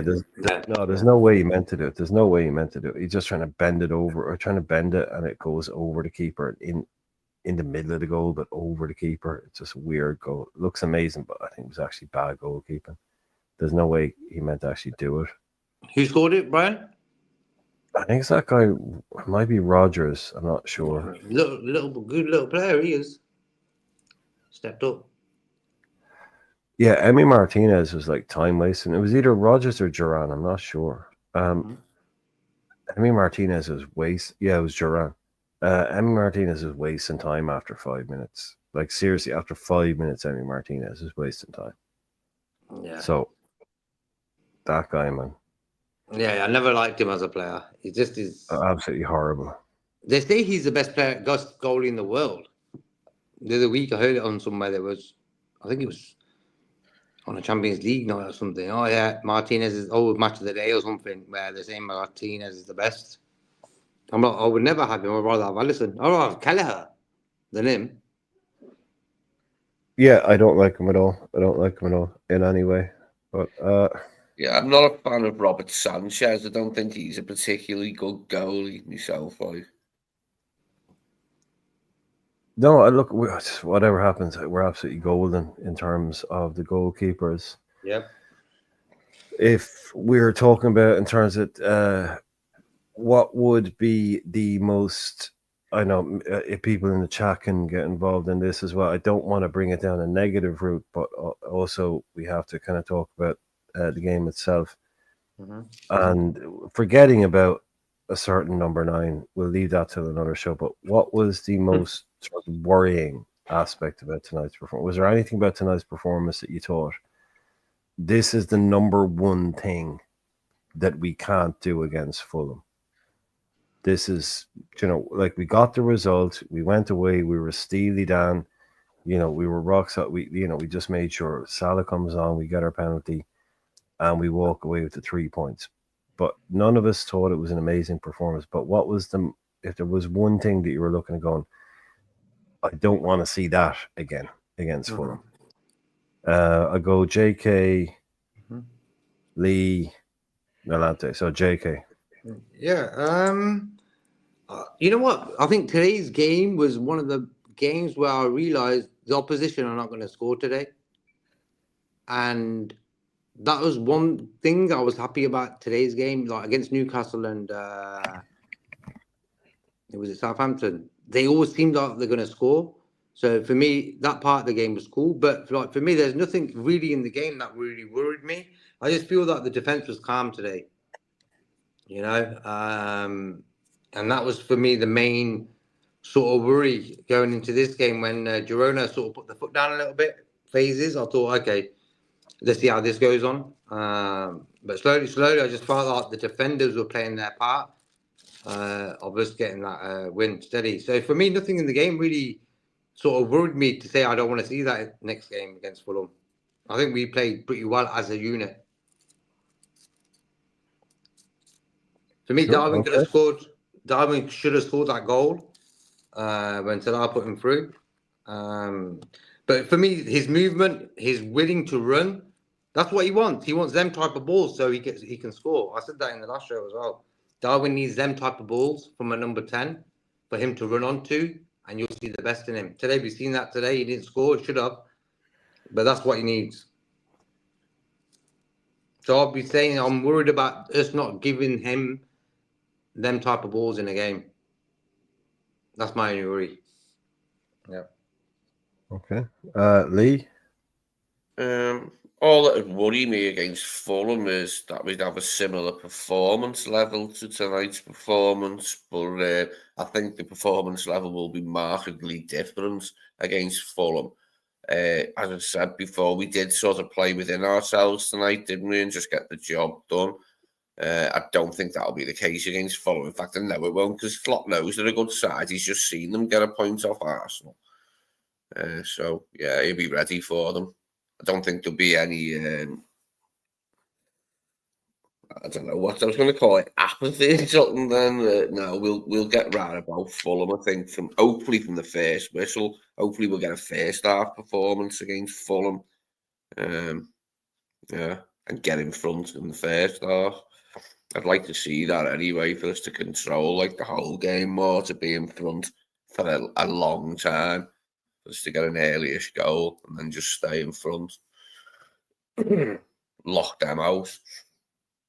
Well, it's just gone 3-1 Villa, but there's no way it's going to stand. There's no way it's going to stand. The guy that played the pass was offside. It's clear offside. Giroنا scored again from a cross by someone. I'm not sure. Yeah, that's offside. The guy that played the ball to him was never going to be onside. So he's got 2 now, has he, Giroنا? Giroنا.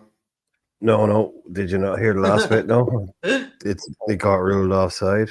Oh, right, yeah. The guy that played to was clearly offside. Yeah. That bit.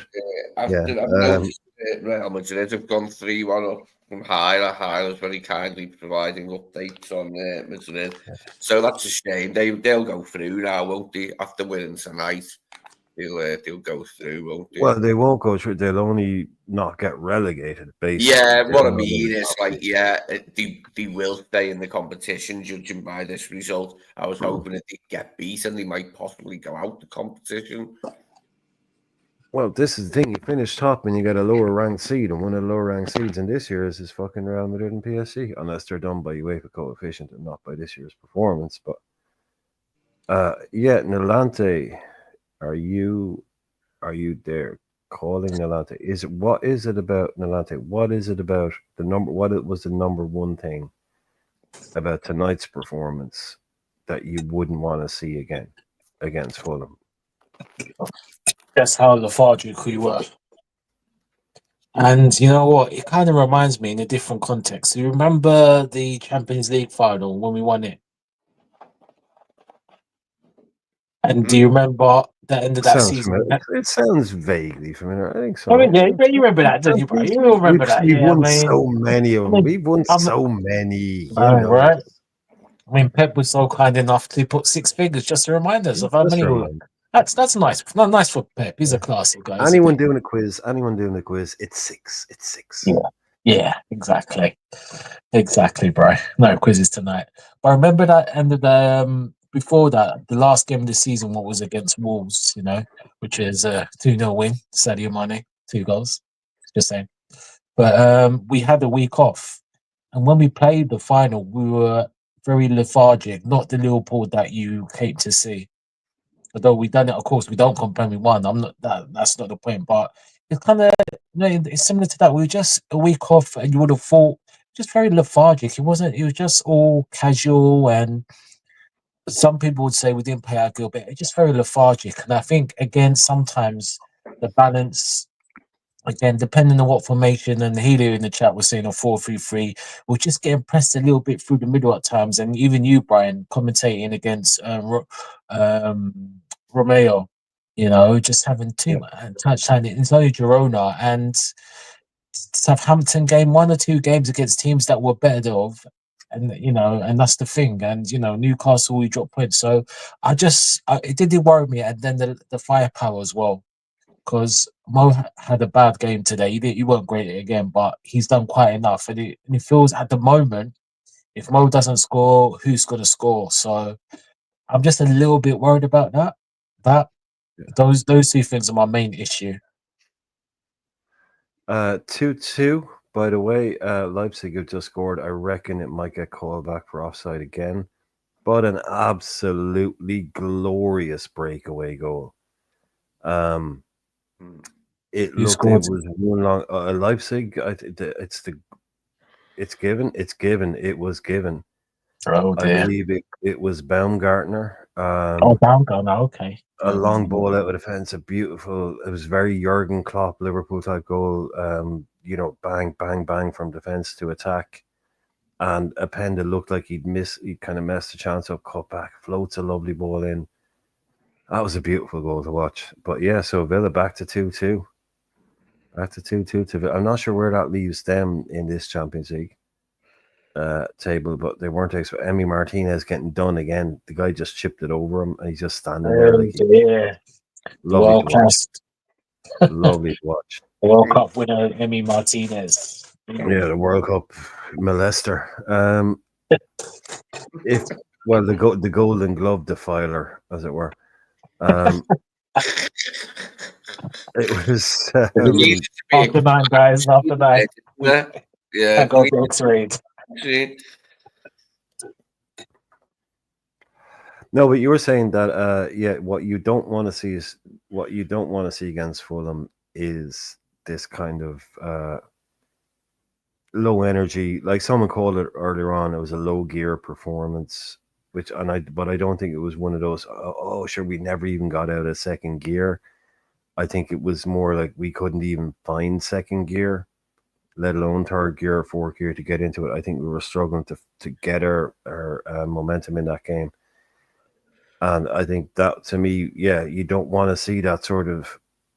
And I think it is stupid to say, but some of this might come down to footballers getting used to playing every 5 minutes. Used to doing what they're supposed to be doing. You take a game out, you change it around a little bit. That shouldn't be an excuse at all. I mean, it's just a game of football. You go out and you play what's in front of you. But yeah, to me, what I wouldn't like to see against Fulham, 100%, I would agree with that. You were calling for a lot of times just quicker movement, quicker passing, that urgency. But again, they were banked up. But with a team like Fulham, I don't think I'd be interested to know what people in the chat think. Is there a team in the game? Is there a team right now in the league that you prefer playing against? Because I love playing against Fulham. I just think you always get a really good, like, you're never going to get a low block. You're never going to get any bullshit. What do you like? Would you rather, to get back to a winning sentiment? Like, they're the kind of game, they're not going to do what these boys did tonight and just sit there. So I like the fact that we're playing them next. We're playing them at home. I mean, most years, that's a lock for us. I'm not sure, like, they're far from a bogey team for us. I don't know, Lee, do you like playing Fulham? Have you always enjoyed playing against them? I've always enjoyed playing against them. Pretty much. Remember I told you I was there when we beat them 10-0 one night at Anfield in the League Cup. I was 13 on the start. Oh, yeah. 1993. Yeah, but we've generally got good memories. We've been beaten by them a few times, but generally we beat Fulham, especially at Anfield. Did we lose to them in that when Van Dijk and everyone was out, when we only had Williams and Nat Phillips? I think we lost to them then, did we, at Anfield? And that was just like unheard of to me, to lose at home to Fulham. Very not us. Nolante's on mute, Jake. I always like playing against teams like that always have an identity, and they realize that it really isn't going to make or break. If I was a Fulham fan or a Fulham player, I would want to play for a manager who realizes that going to Anfield and getting beaten isn't going to end your season. You're not really supposed to win it. So why not go there, try and play good football, try and play the game the best way you can. And you never know, if they have an off day and you have a good day, you can go there and get a famous win. I like teams that look at it like that. They don't have to beat us to stay up. They don't have to beat us. They just have to beat the teams around them and the teams below them. And yeah, look, it usually plays into our hands. It's very easy for us to say, oh, I love when teams come and play against us at Anfield. Yeah, probably because you beat them. So I just think have we, I suppose, just another question, are we in a better mood going into this Fulham game? Are we in a better mood or a worse mood? Maybe if there's a kind of way of gauging the mood from people in the chat, like because I know the as our JK mentioned earlier on, it was a bit low energy at the start of the stream. It was quite obvious how low energy it was because there was a lot of negativity at the start of this stream tonight. A huge amount of negativity, to be honest, at the start of this stream tonight. And I know probably kind of affected 12 Man's mood a little bit. And he quite rightly decided not to deal with a lot of it. But it was a bit of a strange one tonight that it seemed like this was a negative game, but if we move past that, are we in a better mood, than we were a week ago, after drawing 3-3 with Newcastle, or is it still flat? Are you still in the same place? much better mood because we've come back from what was seen as a blip for us. We've come back immediately with a win. Okay, it wasn't a great performance, but we've come back immediately with a win away in the Champions League. So, I suppose a much shorter way of asking that is, after the Newcastle game, has that game made you think, oh, well, no, I feel much better about going into Fulham now than I did after the Newcastle game? Nolante. Or Lee, if you want to speak more on it, yeah. I'm quite neutral there. I'm not worried, put it this way. I'm not worried after seeing tonight's performance that's what we'll get served up against Fulham at home at the weekend. I don't think we'll see that again. We'll see a completely different performance, I believe. Well, hopefully. Yeah, and we'll be a bit more on it in midfield and try and get a grip in midfield against Fulham. As I said, I'd just like it to be a first half thing for a change. I'd like us to get in front early and stay in front. Okay. I can think of a slightly different way to ask it then, even now for 13, because this would make more sense, right?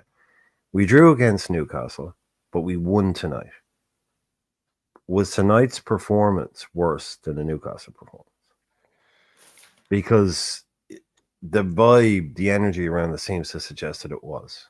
Nolante, sorry, you're still on mute. Like, was tonight? Yeah, Nolante. Was tonight's performance worse than the Newcastle performance? Come up some interesting questions, bro.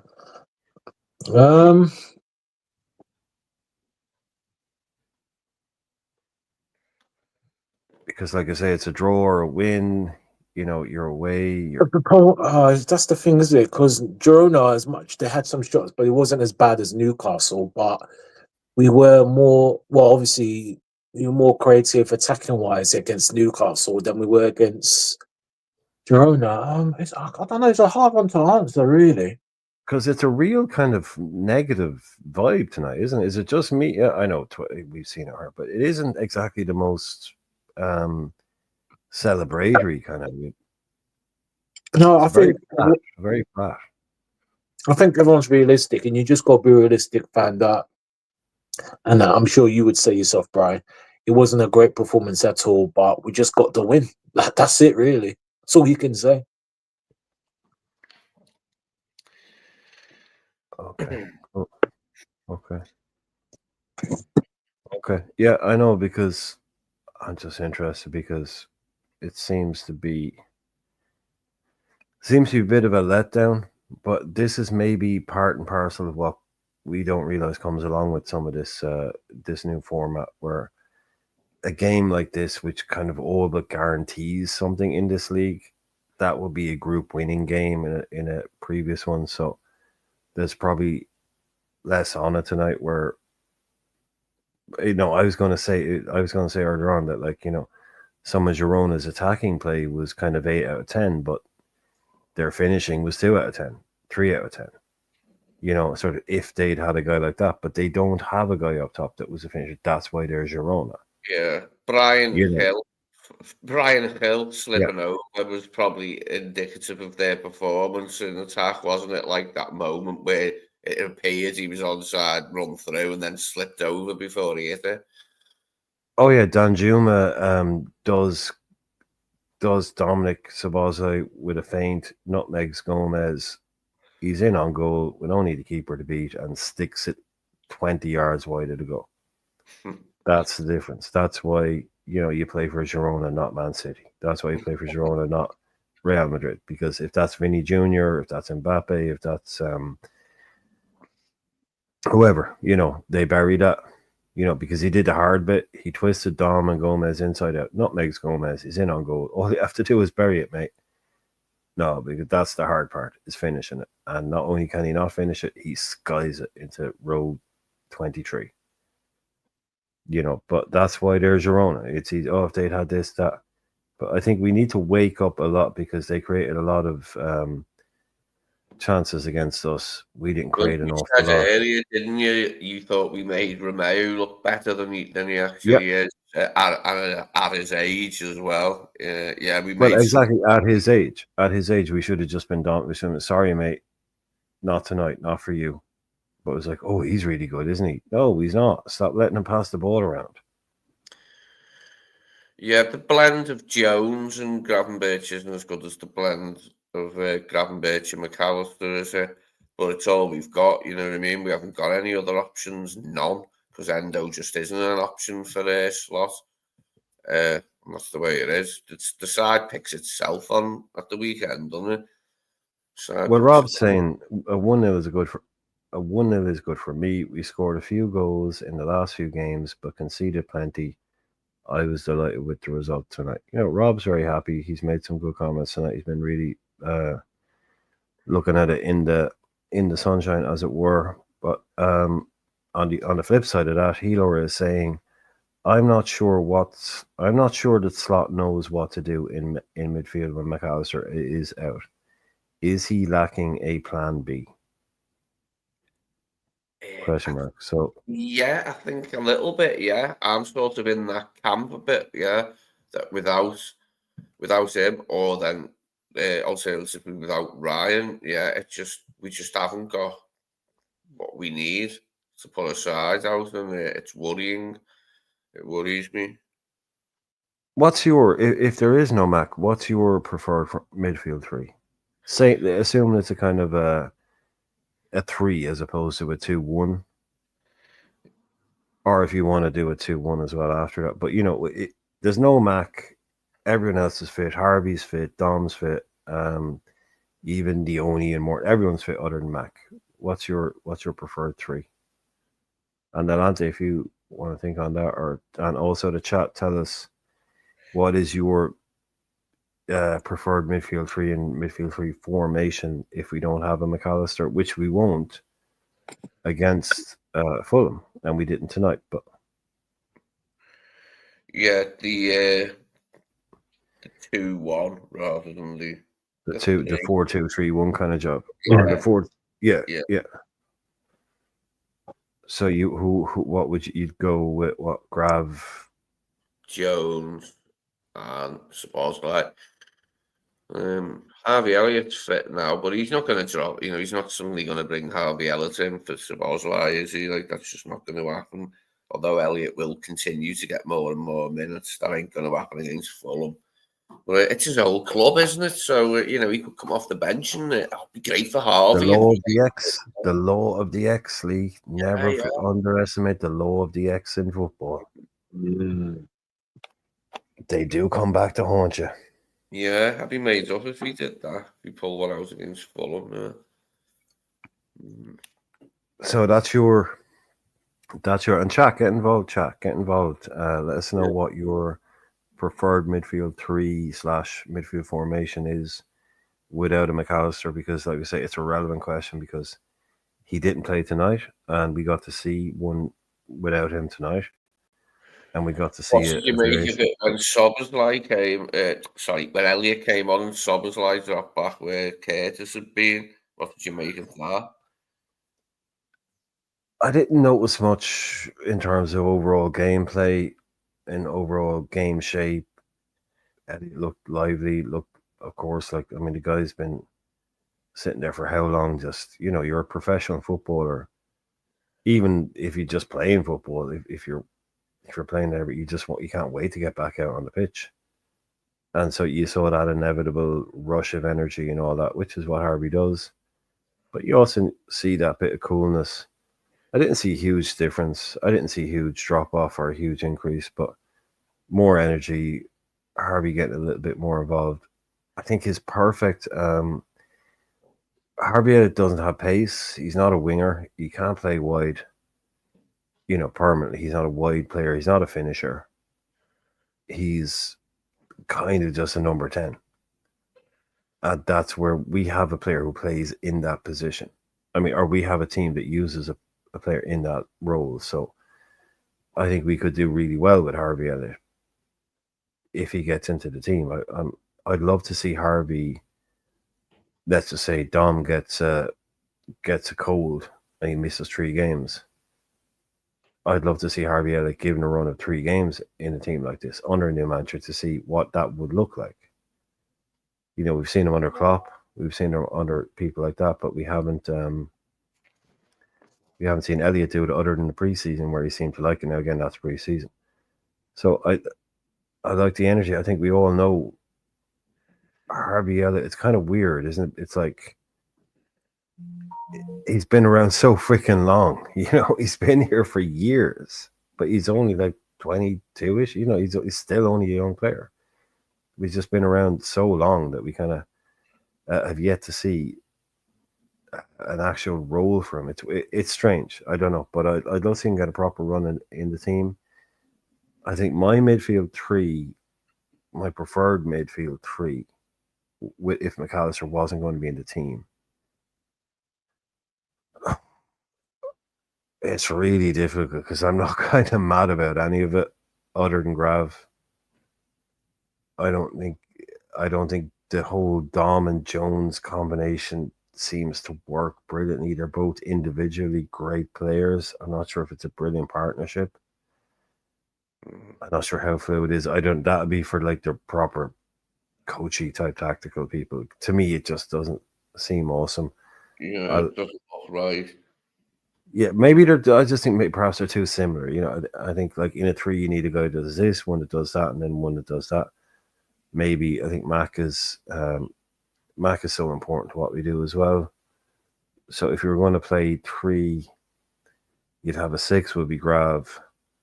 My number 8 would still be Dominic Szoboszlai, and my number 10 would be Harvey Elliott. So Rob is saying the 3 we played tonight, which is Gravenberch, Jones, and Szoboszlai. And he's also saying, I wouldn't mind seeing Szoboszlai in the pivot with Grava and Jones at the 10, but I think there is more balance with Sabo in the 10. Nolante, do you have a preferred 3? And then I have another question after that. Are you talking about when everyone's fit? No, sorry. Yeah, no, just with the proviso. If McAllister was out, which he was tonight, and he will be tomorrow, and say in the future, what's your preferred front 3 formation if McAllister isn't or midfield 3 if McAllister isn't an option? Similar to Lee, so I'll do the 2 holding. So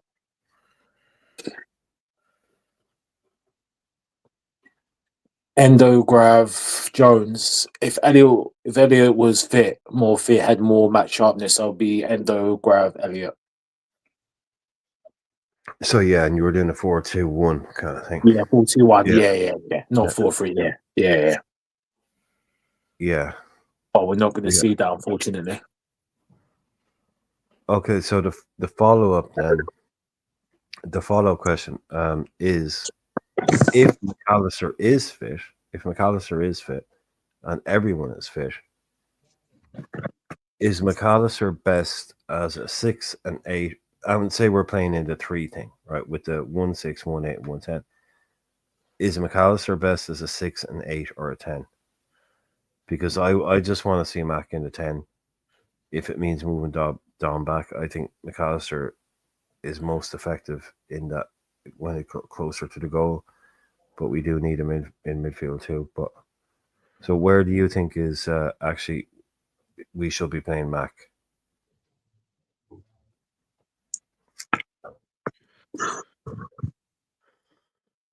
I think it's a difficult one because if you're saying 10, then again, well,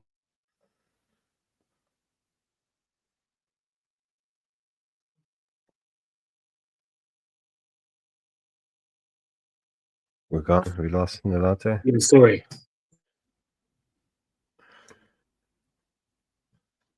Sorry about that. I was just sorting something out. No, you're cool. Let's bring up. It's a different. I don't think Mac the six, although he done a admirable job last season for us, even though it's not his position, he done as well as it can be. He's very grateful. It's difficult because if you're doing the 10, it's in the 10, then Harvey's game time gets affected. Then Jones, then you're putting Jones as a. It depends really, but yeah, I mean, if you wanna be honest, then yeah, Mac in the 10 is the best bet. I would say, but again, it's different. Then you have to be moving the other players and just say, Dom, look, we don't want you.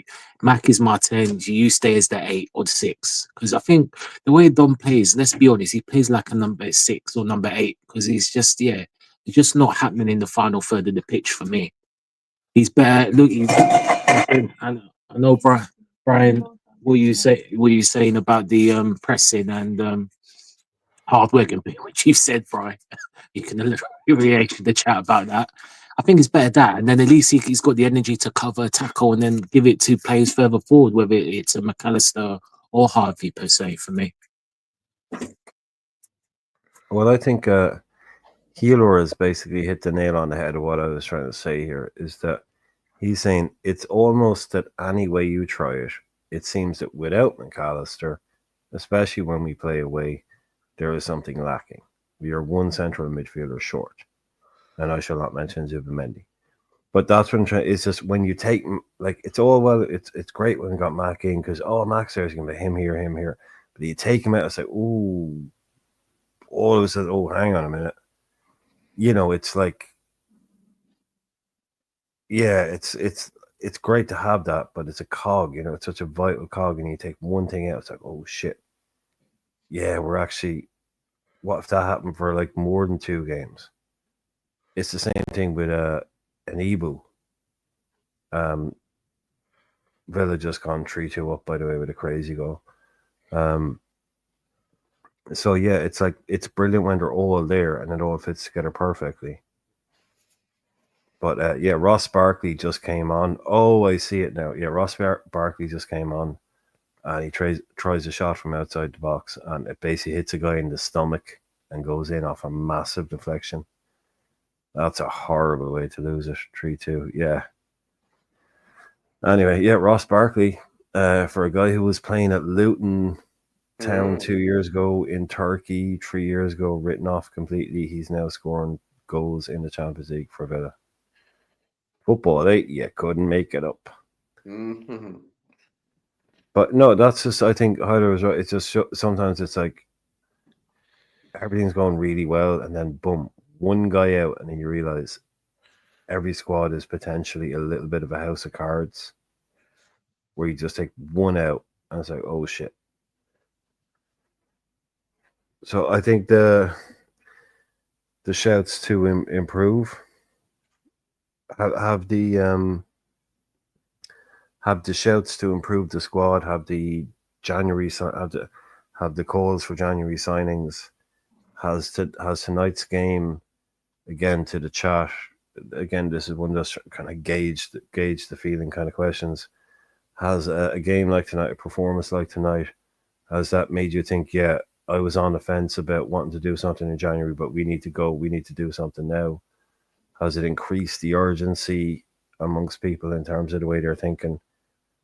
We need reinforcements. Maybe we could. No, I thought we could have done for the summer, but no. After watching a game like that now, I see that without a McAllister or without an Ibu, how short we are. Is that? Oh, Leipzig nearly scored again. Is anybody thinking that Healer is saying we need another central mid? I mean, that's Yeah, I think we do, don't we? I think we can all see that we do, because we can all see that he doesn't want to use Endo.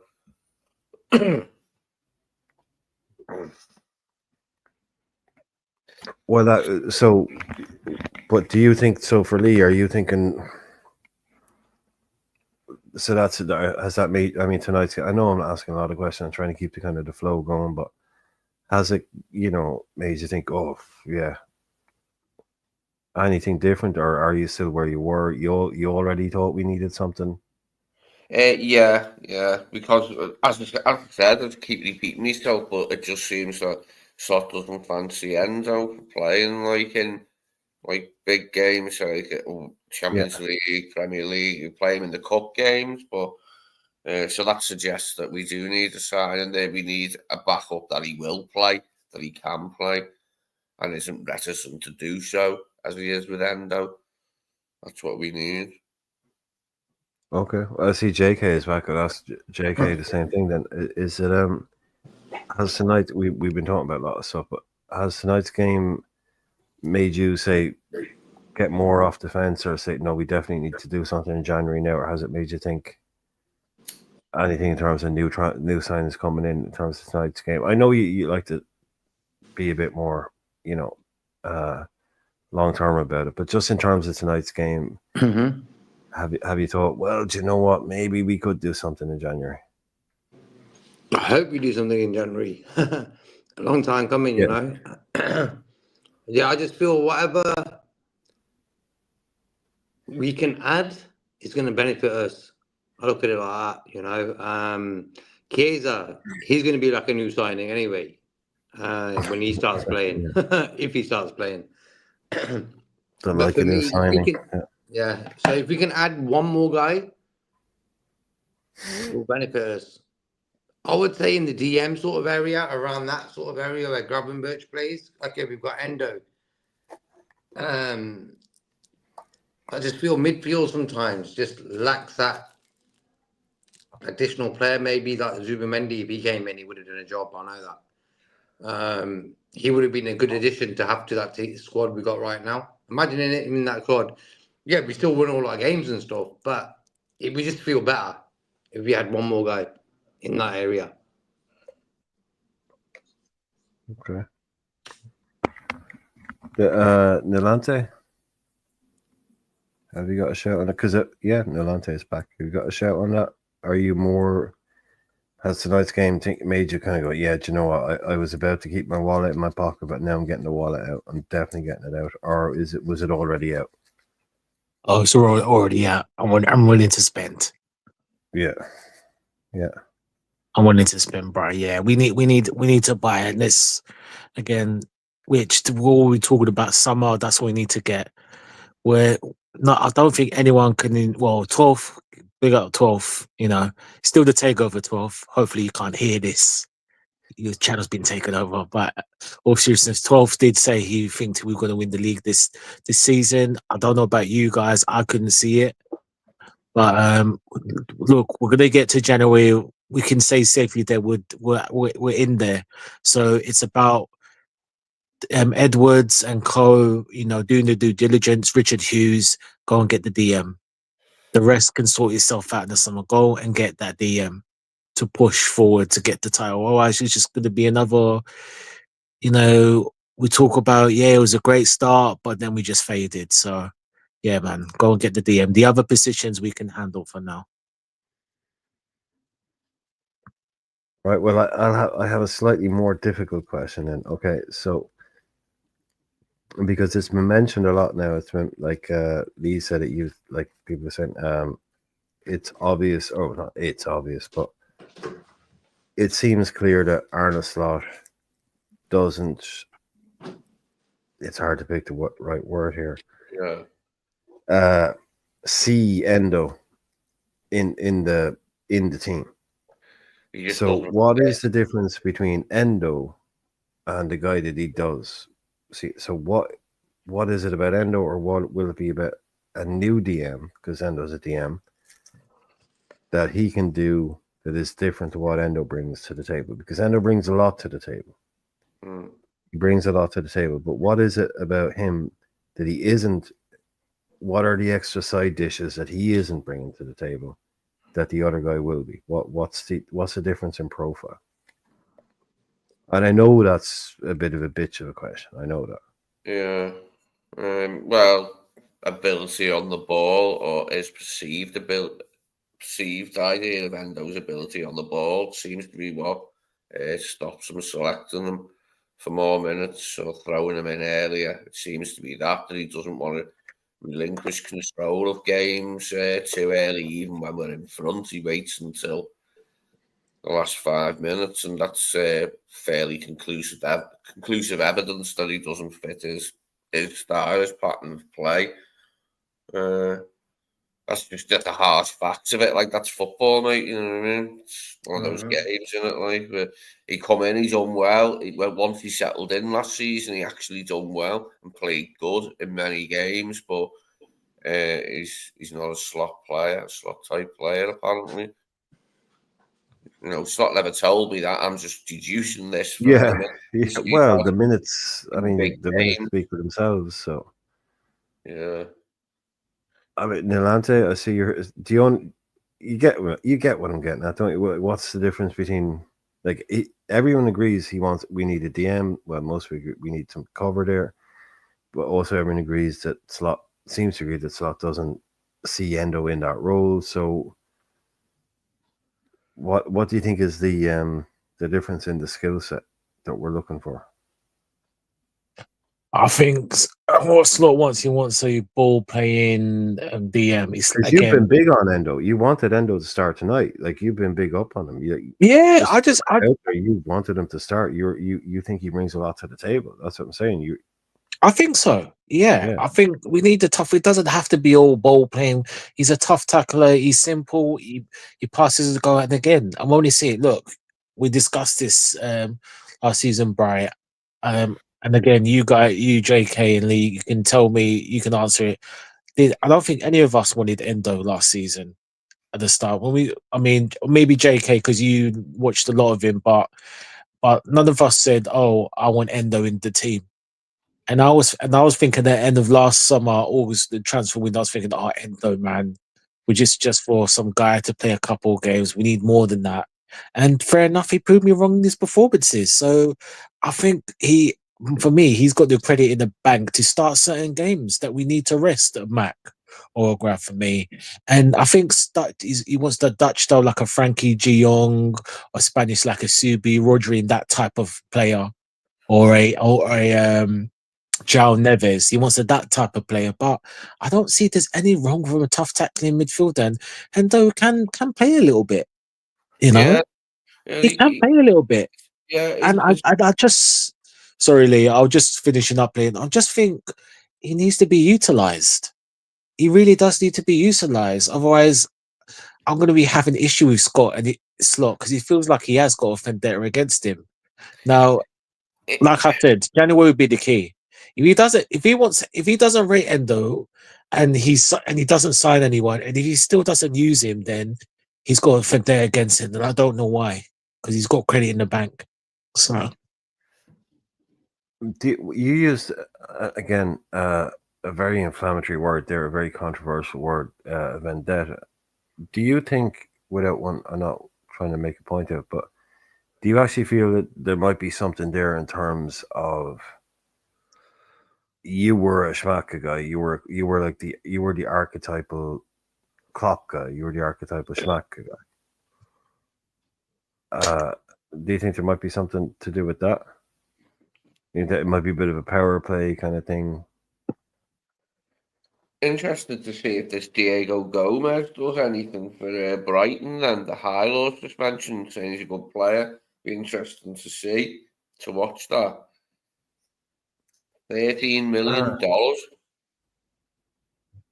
Very emotional, interesting scenes going on here. I have my TV muted, so I don't know what's happening. But if anybody could let me know at the end of the Aston Villa game, at the end at thingy there, Leipzig, help me out, Leipzig, right? yeah. The referee is very upset. He's not very upset, but he's in tears a little bit, and he's talking to the Leipzig manager. And it seems to be a lot. Maybe it's like his last game or something. It seems to be something very emotional, very nice going on. That's not a problem or anything. But very interesting. He walked off, and he was getting kind of some hugs from his officials or something. Maybe it's like a. I don't know if anybody knows what that's all about. I don't know. Maybe he had something in his personal life that's just happened or something. But I've never seen that actually. I've just never seen it. It was actually he appeared to be shedding a tear, and the manager was like kind of giving him a hug on the pitch. He was walking out. Again, if anybody knows what that was about, I'd be very interested to see that, because I've never seen that on a pitch before, to be honest with you. A bit of a human moment for once. We all need to be reminded of them, don't we, guys? Again, we're all humans. They're not just numbers and bodies. They're actually people out there, as much as you might dislike what they do or the decisions they make or players that play against you. It's a human being at the end of the day, and they all have things going on that we don't always know about. But that was, again, a rare show of emotion that I've seen. But Healer is saying Endo is a brute force and discipline. Yeah, disciplined, but not a carrier of the ball between the lines or a passer of the ball between the lines. I think that might be it, but I think it also might be a message to the player, really, that I'd like it to free up a place, kind of thing. So your agent is definitely going to be on the phone to people, kind of thing, which is unfortunate. So if Endo was to start a big game for us, what combination of combination of players from the midfielders that we have, if everyone's fit, would you think suit him better? If Endo was to play with two others, who would you think suits his game best to gel with out of the other midfielders? I'd put Mac and Dom ahead of him. I don't think he works in the midfield with Grav. They try and do the same job. And then you'd basically just want him sitting deep, tackling, getting it and giving it. It's just old school, get it, give it. Tackle, take the ball, get it, give it to the, like, as Graham Souness always used to kind of downplay his role. He always used to say, my job in the Liverpool midfield was to get it and give it to the better players around me so they could go and create. That's what he said. That's my job as a defensive midfielder, was to tackle people, take the ball off them, and give it to someone who was better at playing football than me. Now, he totally underestimated his ability, but he had some of the best playmakers around him. And that's it. In that role, bang, you tackle, you take it, and you pass it short, 6, 8, 10 yards to the boys that can go and create. And you sit there and you're ready for the next battle. Endo can do that all day long. But is he going to receive from a back four, feint, turn, bring it forward, play that Gravenberch, lazy gravy style, that kind of thing? No, of course not. That's not his game. Why would you ask him to do it, kind of thing? But if you ask him to do what he's good at, yeah, but then, so I would want two creative mids ahead of him. I would then want him to be able to pass it to, not that Grav isn't, but you'd have more of a two number 10, two number 8s ahead of him, like with Grav or with Mac and Dom. Dom being in form, so to speak. But that's the way I would do it. I just think it's like one of those things. It's like you can't really get Grav and Endo into the same midfield without kind of detracting something from the other parts of it. That's the way I would look at it anyway. No, I think you're right. Robert is saying Rodri played 34 games in the Prem for 2 seasons. So does that mean Pep didn't like Kovacic? Well, no, it just means one is better than the other, basically. There's only one place in the team, and one guy is better than football at the other. I mean, Endo is better than football at pretty much most people that ever commented on this channel. Endo is better than football, or better at football than us. I am better than Neil Ante. The guy's playing professionally for Liverpool. He's reached the peak. That's how you don't get in the door at Liverpool if you're not good. Okay, you might not be the world's greatest, but you have to be good enough to get to that level. So it's not like Liverpool have. I've said this for a long time. We don't have bad footballers. We don't have bad players. We just have players who aren't better than the guys that are ahead of them. And that's pretty much it. Even our worst players, if you want to put it that way, are better than most other, pretty much. It's not that difficult. A guy like Endo, he could do a job at right back if you asked him to do. But he's 32 now, going to be 33 soon. So, yeah, I think the obvious answer is probably in the summer something else changes and he moves on and we bring someone new. But he's been a brilliant. I'm sure he's had a great time. To be honest with you, if you ask him in 2 years' time, people go, "Oh, I bet you're disappointed how it worked out for you at Liverpool." He's going to turn around. Are you crazy? Some good medals this season. Yeah, he's like, "Are you crazy? Disappointed? The fact that he even got to We'll do winners medal. peaked it. You peaked your career, man. Started the Wembley, First Japanese player ever to play for Liverpool. This guy is not. It's an honor. That's a huge freaking Big honor. Cup winners medal, yeah, mate. Yeah, honestly, yeah. They don't get Japanese players rarely play at a club this level. Rarely happens. You got Kubo at Real Madrid right now. You got someone at Roma. I mean, this is for someone especially in England. They've had Kawaja for Man United. He's been there. Yeah, that was the last guy at the top. Yeah, the top. Last Japanese player, they got Matoma now at Brighton.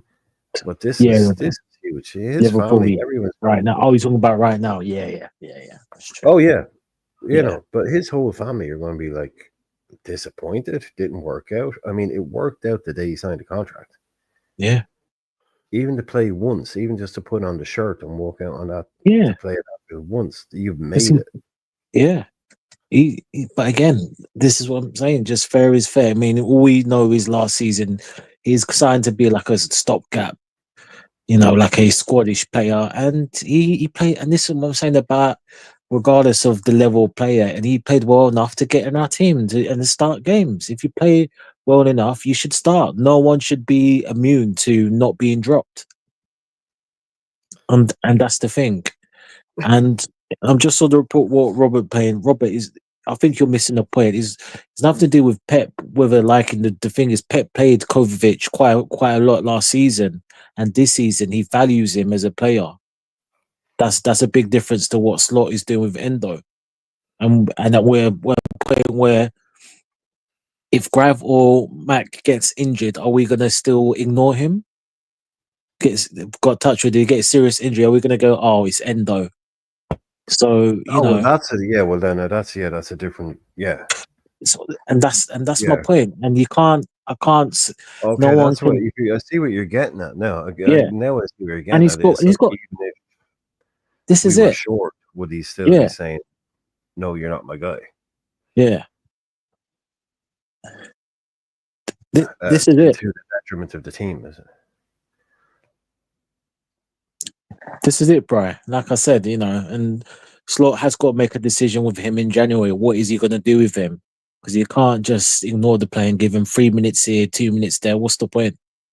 Like, I get no one's saying we all agree he's not a third. Of course, he's not going to start, but it should start at least a couple of games this season up to now, whether it's League, Champions League. Yes, the West Ham game, but like I said, he's earned his stripes. He's earned to get some more game time.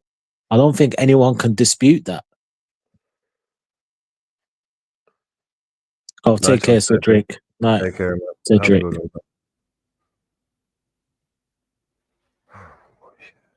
Yeah, I think it's. Do you think it might also be? No, I don't think it would be that kind of. But like sometimes a manager might say try and prove a point about how much he needs something by. They do the classic kind of playing a guy here and there to kind of point out to the board, we're short here, and I think maybe there's something going on. It was like, I'm not going to play this guy just to reinforce how much we need reinforcements. Maybe, but I think Klopp did that once or twice, but it's to the detriment of the situation, which I get. But Yeah. it's not helping us. It's not helping us regardless. If that's the case, then go speak and go and get the player that you want, and then you can say, Endo, bye bye. We've got who we want. Thanks, Endo. You're just not in my plans. That's it. But if you're not going He's in to, a position of power now. yeah, he is. Yeah, he is. So He's top of everything, so he can say, look what I'm doing here. You know, I yeah, mean, it's not like I'm 12th. It's not like I've come in and I've dropped the bag. I've come in and I've taken the bag and I've run with it. So yeah, he is in a position of power to say, I don't fancy this, I don't fancy that. I'd rather do this, rather do that. So I'm not surprised. But look, I would, to be honest, I would love to have had Endo's career. You know, I would love to have his just a oh month yeah, of his wages. That'd be nice. yeah. Let's To be get involved that for right. lottery of like, yeah, right. Yeah, That's great. yeah, Yeah, exactly. yeah. He won the lottery of Oh, life. what time, boys? Yeah. Boys, know. it's Brian on the training ground. Yeah. Mo, can you just give me that through ball, please? Yeah. You imagine him growing up in a town in Japan somewhere. It's like, oh, one of these days I'm going to play for Liverpool. Everybody like, yeah, get a grip, Endo. You're good, but you're not that good. You know, and here he is. You know, it is the lottery of life. But I don't, Abdul Rahim. That is lovely. Abdul, how are you all? We're brilliant. Like, comment, share, and subscribe. Blessings. Yes, please do. If anyone Many has not liked thanks. already, Blessings, make sure Abdul. you get like. I'm not sure where we are. Let's have a look. Let's see if there's a milestone we can get to.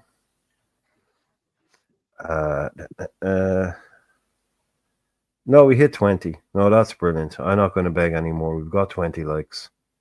So yeah, no, that's perfect. I'm not gonna push it anymore. That 20 is a brilliant number. That's a great number. If we could hit 20 on every show, because we often have at least 20 people in. So over the course of the night, if everyone did like, we'd get 20 on every show.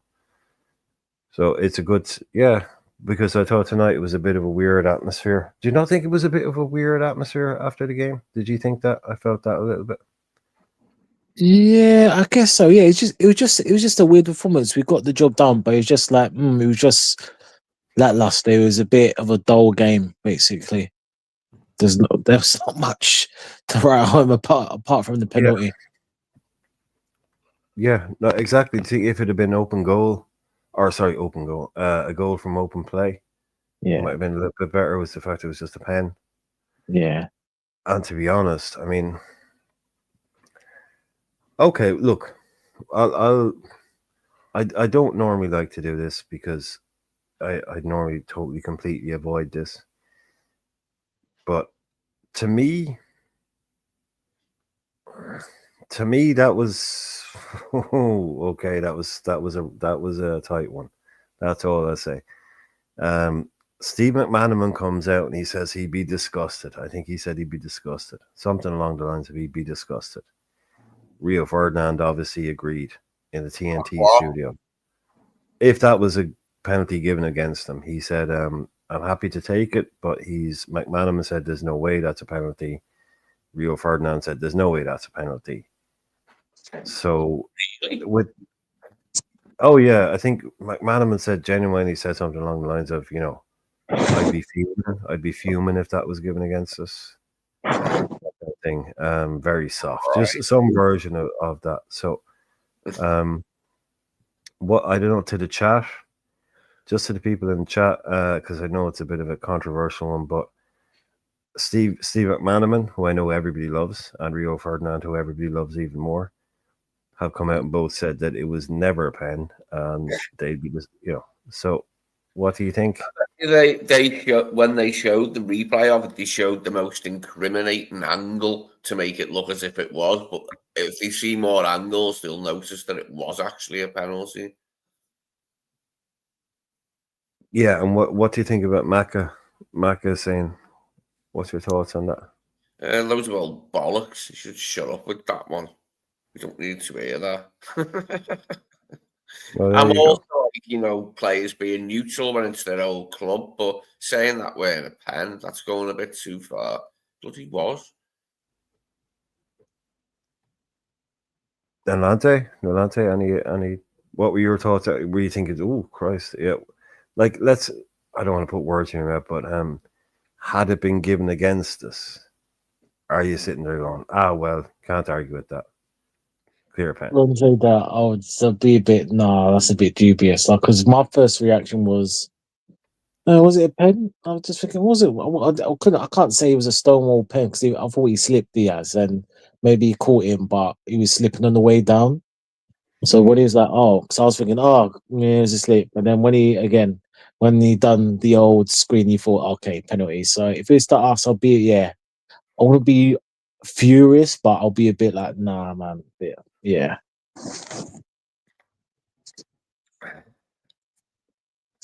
Yeah, to be honest, I thought I didn't see it in real time. I thought it was just he never left the ground. I thought he just stood on him, and that can happen.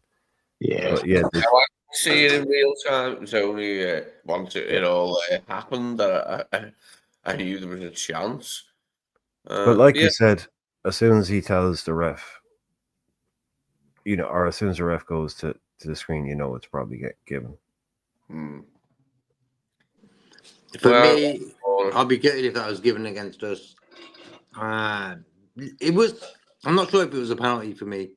I'd like to see it from more angles. Like the one that they showed was quite incriminating, and I think there's probably better angles to view it from. Once I've seen it from like more than one angle, I think I'll be happy. So far, I've only seen it from one angle. Oh, okay. Well, yeah. Yeah, JK, what's your thoughts? You're about to say I something. just felt like if that was given, like Van Dijk did the same thing, I'd be really gutted if that was given. But as they say, you'll take them, you know what I mean? So, yeah, Manovan probably went over the top with it because he's anti-Liverpool anyway. But it balanced out after that daft one that got given against us at Southampton when Robertson's foot was clearly outside. Yeah. That was clearly outside. Yeah. Different game, different competition. Come on, let's... Yeah. We're done. We won that game. That's fine. Yeah. What goes on comes around. I remember the commentator saying with that one, he went, well, Southampton is struggling, so you want to see that happen. It's like, no, you don't want to see that happen. Yeah, again.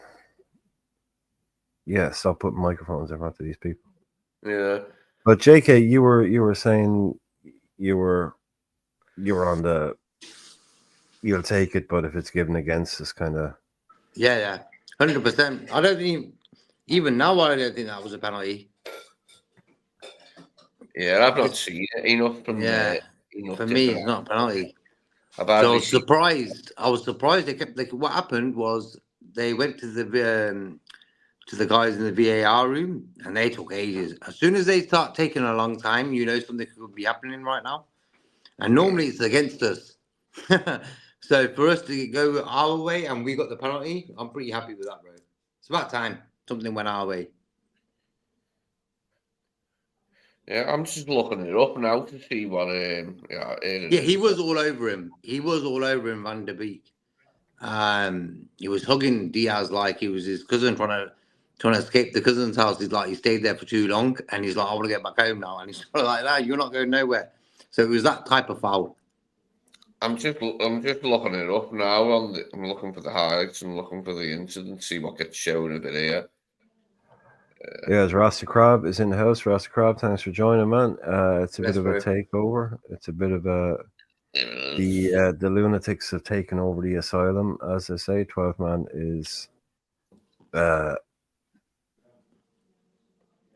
editor at large, content creator at large at the moment. So we're just here holding it down. So Rasta Crab, if you have time, let us know. Let us know your general thoughts on the game. Deserved win, good win, bad win. What you were thinking on the lineup, what you were thinking on just your general thoughts, man. Just your general thoughts. Yeah, bit of a snooze fest. Ross is saying a bit of a snooze fest. Yeah, I don't think anybody is going to be buying the DVD for it. Definitely. I don't think it's going to be one of those ones. But you take the 3 points, you get out of town, you get out of Girona, you come back. Oh yeah. I've just seen it from another angle there, and it doesn't look as harsh this time, that pen. So our next Champions League opponents are Leo. I think, is it Leo? Yeah, it's Lille, yeah. Yeah. It's quite Yeah, some- today's game. Yeah, today's game, Crab. Today's game. Just Yeah, the last know. two are quite far off, aren't they? Like, they've got a few weeks in the distance still, the last two games. Yeah, that's it now until January, I think, isn't it? I believe Yeah. that's it now until Yeah, I January. think it's late January as well. Yeah, so all the I mean, well, just say, so for instance, people like Jota, Kanate, those Simicast, those kind of injuries will probably be hopefully cleared up. It will have more of a squad back then. But yeah, there is a big gap now. Sorry, that was a wrong one. What was I saying? Oh yeah, Crowd saying, I honestly think we didn't take the game seriously. Everyone just looked lazy. Well, we did say earlier on that kind of a low energy, low gear kind of performance was. Yeah, it was a general take from a lot of people. Definitely a low energy. Yeah, not much impetus in the game. We didn't play very quick football too often, but we got dragged into the mire by them a little bit. Perhaps you might need to watch it again if you want to and pick it apart. But yeah, the bones won't be too tasty. Crowd Saint Nunez moved on this summer. Oh, Kevin saying gift from Van de Beek. Yeah, from the Man U guys from Christmas. Yeah. But Crab was saying, but it was a penalty despite all bullshit talk out there. Yeah. Yeah. Yeah, he stood on him. I mean, that's it. Like, I mean, yeah, you get him. They get given. Sometimes you get them. Sometimes you don't. You know, but we take it. Like I say, we move. I don't think. Look, even if we hadn't gotten that, even if that one hadn't gone our way, I think we may have made it a change earlier on. What was your thoughts on the people? We only really did much. We've spoken about Elliot. So in terms of the subs that came in, what were your thoughts on the subs that came in? What do you think of Gakpo? He was involved a bit when he come on. Wasn't a lot really from him, was there? It was a bit from him.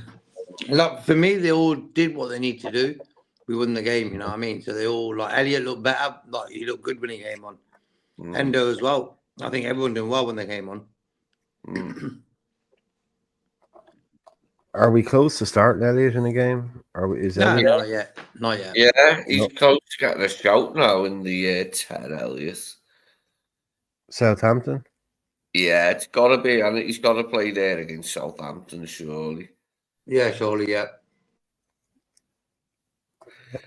And you would imagine Endo would be the other side of another midfielder, be Endo, someone, and Elliot, I would imagine, against Southampton.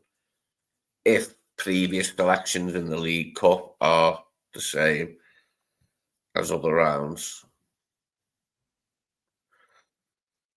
Well, I just think he's someone who, had he been fit all season, we may even see a better version of Dominic Szoboszlai, because I think a lot of the minutes, the slack that Dom was having to pick up earlier on, Elliot would have taken some of the pressure off him,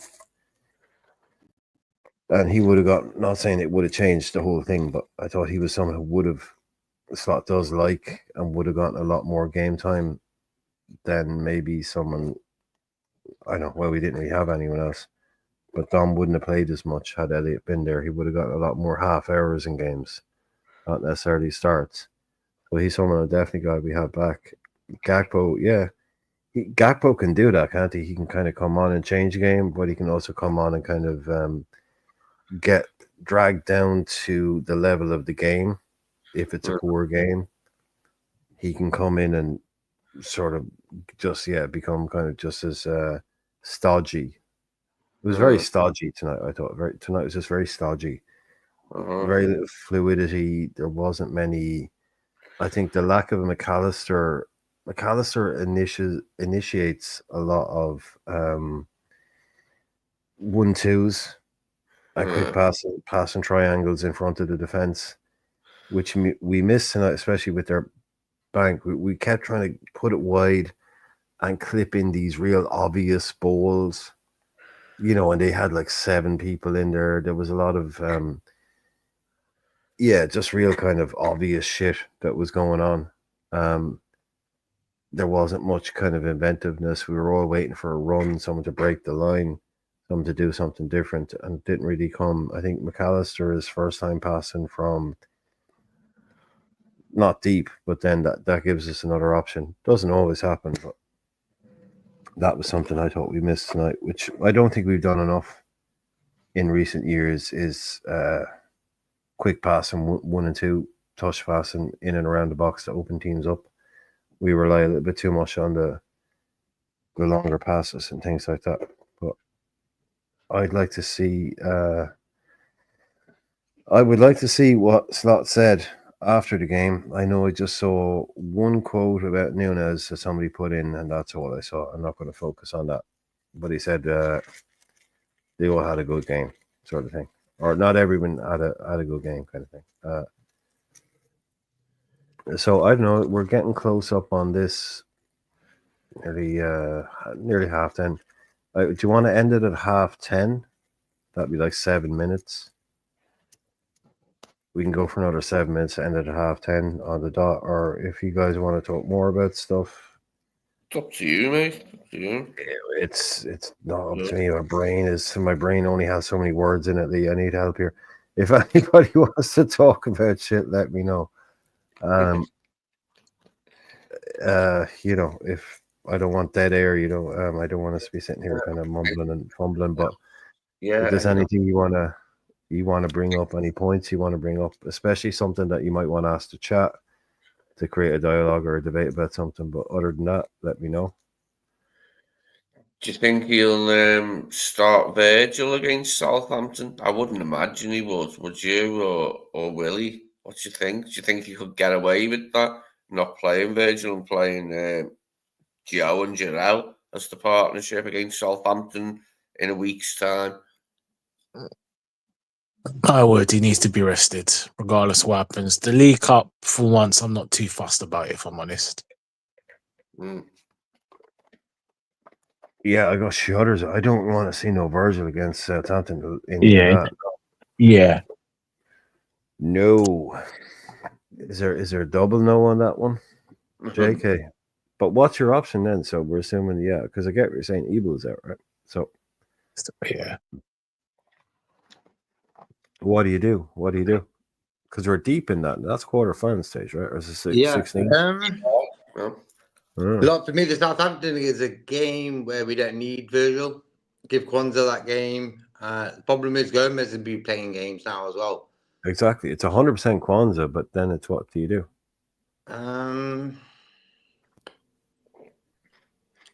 What is the date of that game? Does anyone know? 28th. Wednesday the 28th. December, yeah. Kanate's return date is end of December, isn't it? Hang on, what day is it today? What's today's date? Today's the 10th, is it? Yeah. No, it's the 18th then. It's the 18th, the game. Yeah, it's after the Fulham game. Yeah, after the Fulham game. Oh. The 18th. Sorry, that's the next game after. The next game we have is Fulham. Our next game after that is the Cup game.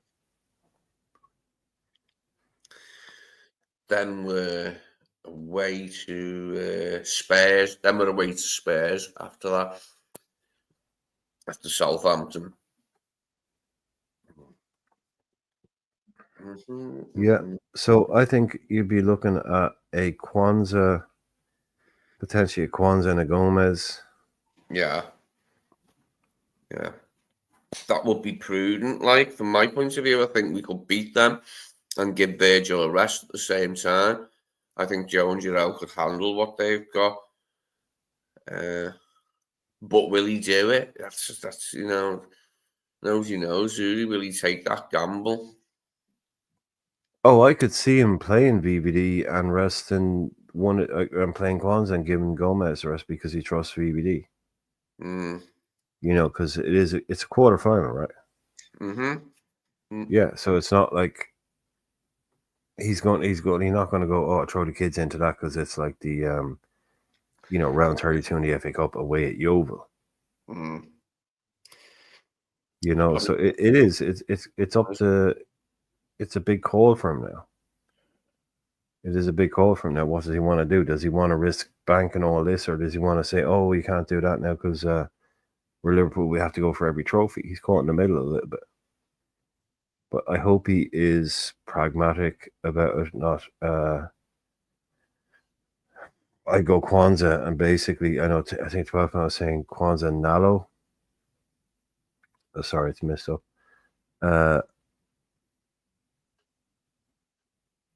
Yeah, Kwanzaa Nalo.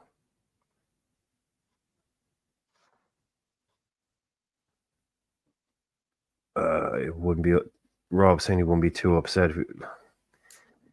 No, we'll win that game. Yeah. Not on the night. Is that at Anfield? Is it that game? No, away.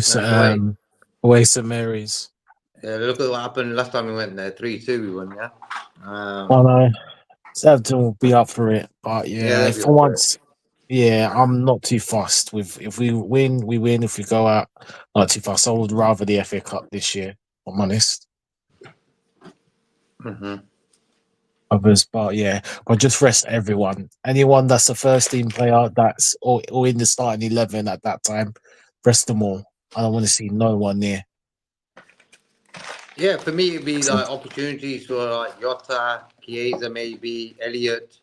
Please let Chiesa be back. If Chiesa he'd be back in Southampton, then he'd be back against Fulham, I reckon.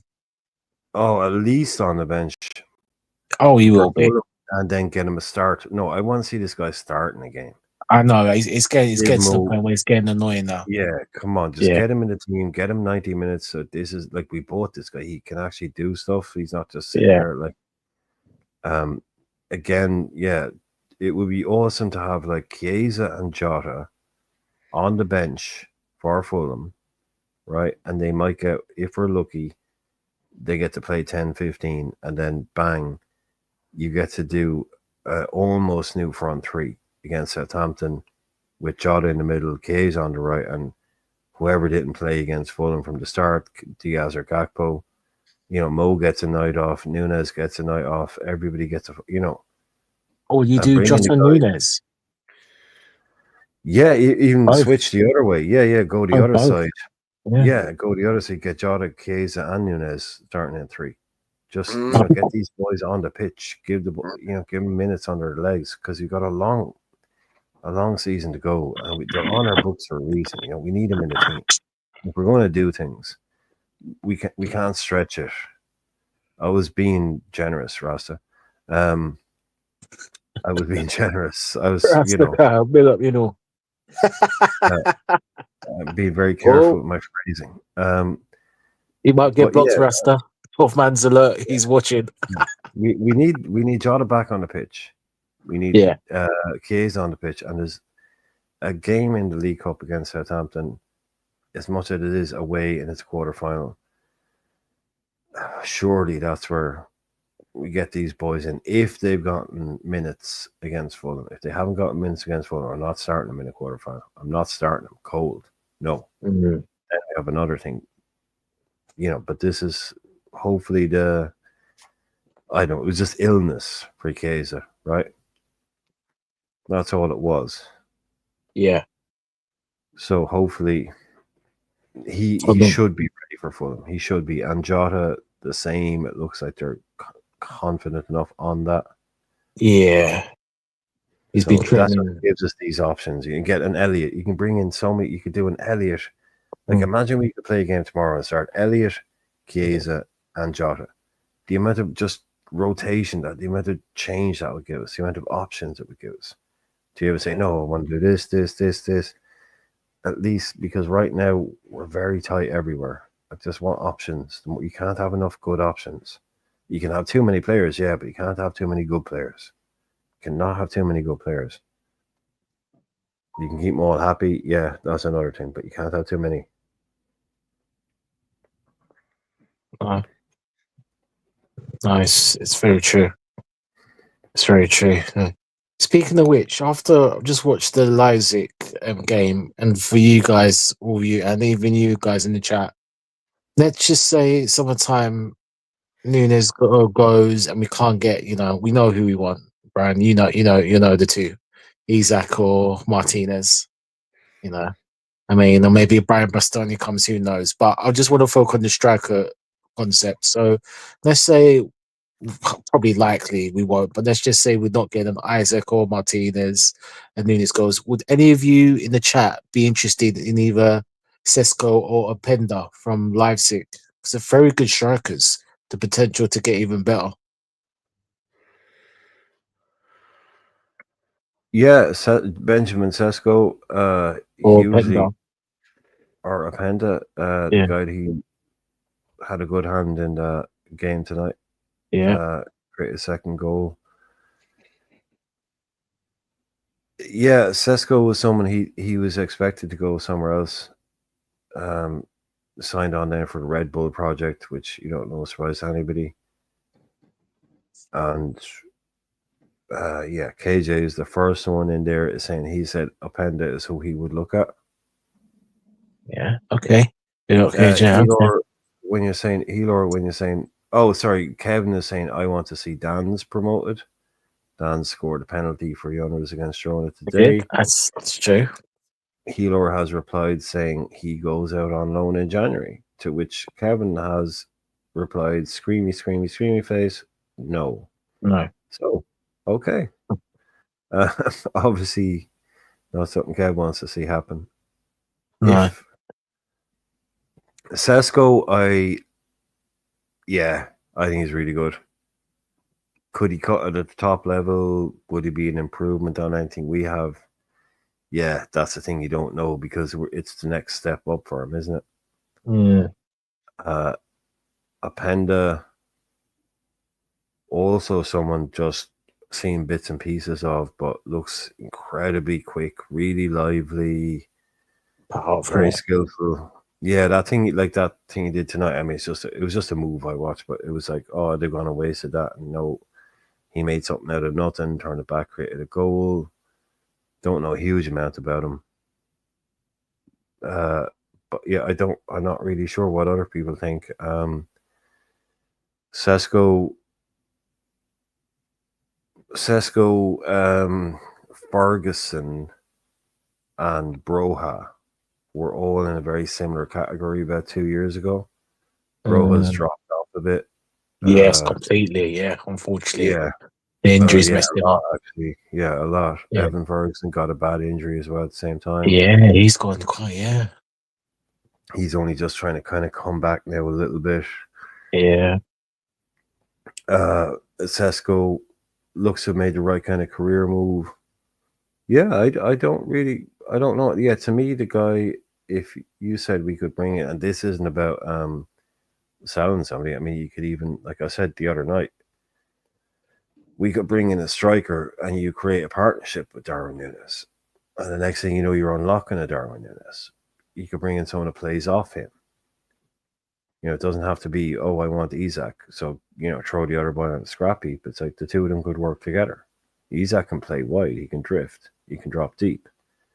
Lautaro, again, just a stone cold bastard, really. And he plays for Inter, he plays for Argentina. It doesn't get much better than that. So I think he'd be made for England, but I think he loves it where he is. He just loves it in Inter. And why wouldn't you? But I think Sesko will be one. I think Sesko will definitely be one of the next guys to make that move to England, without a doubt. I think he will be up there. But, like we said, with someone like Evan Ferguson, they were talking about us bidding 100 million. United bidding 100 million 2 years ago. He'd only played about 5 games. It was obviously nonsense, but it shows you how highly rated he was.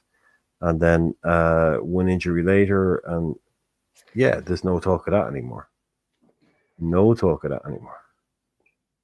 So they come and go, but it will always be, I think, as we all know, because we've been talking about so much, Number 9s, strikers, whatever you want to call them, people who stick the ball in the back of the net for a living will always be big money.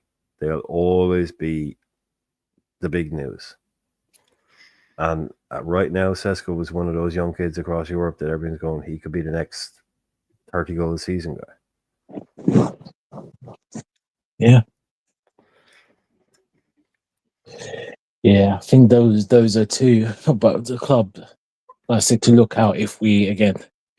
Yeah, no, you're right. It really depends on how the summer goes, who stays, who goes. Nani stays. Jota, yeah, I think someone that if we're not going to get the main ones, then someone that can definitely go at another level. Similar in a sense to me, in a different way because of the wingers, but how Salah Mane came in the club. Mm-hmm. I think both of them have got potential for the ceiling to improve even higher, you know. And the club with us, yeah.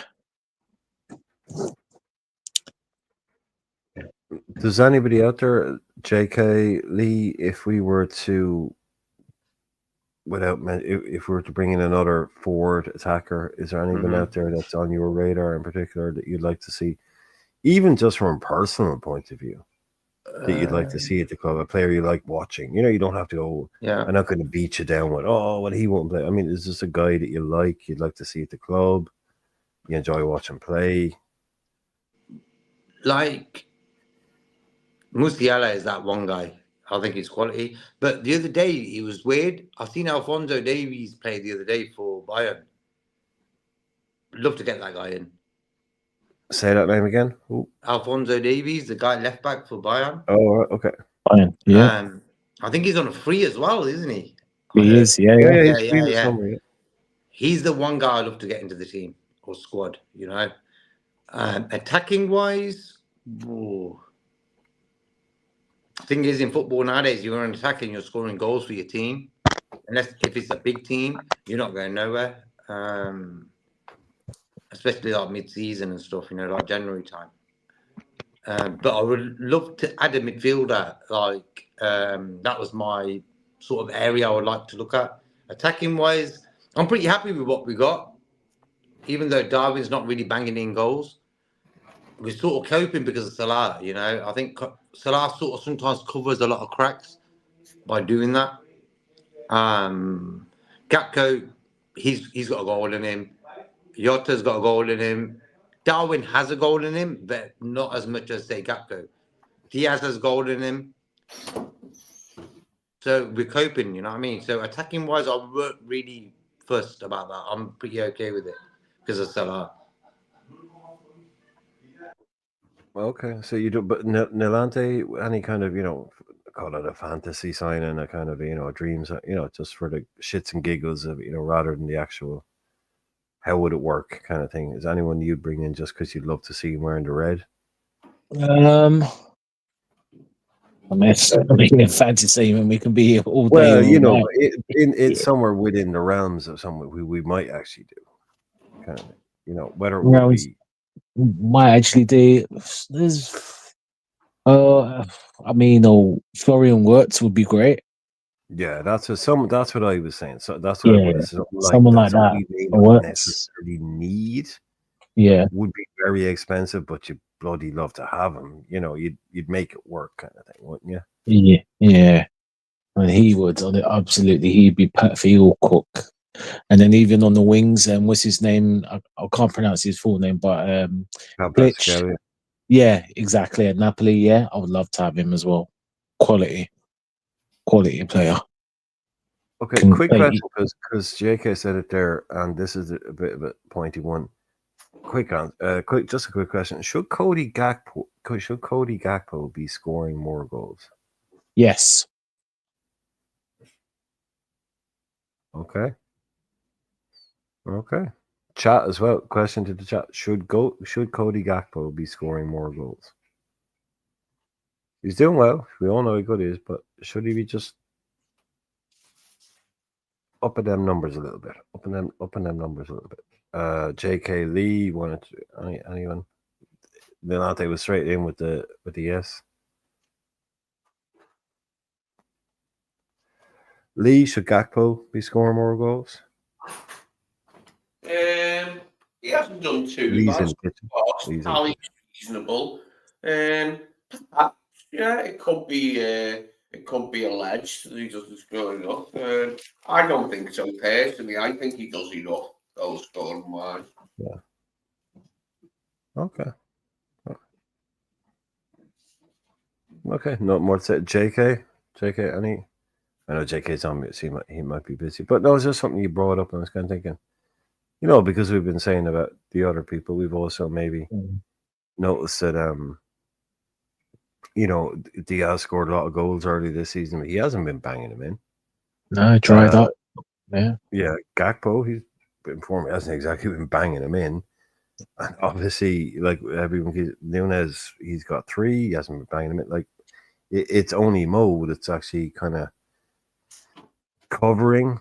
Like Kevin is saying there, yeah, for the spread, exactly. Spread the goals around, And if you take Mo's goals out of it, it's a pretty sharp drop off to our next guys. So I think they could all probably. In a team, I just think it's surprising that a team that's doing as well as we are in terms of position. Actually, when you look at our front 3, as it were, Nunes, Gakpo, Diaz, haven't actually scored a huge number of goals. It's actually it's just been really good team performances. I'm not going to go down the route of if you take Mo out of this team because someone else would be in the team.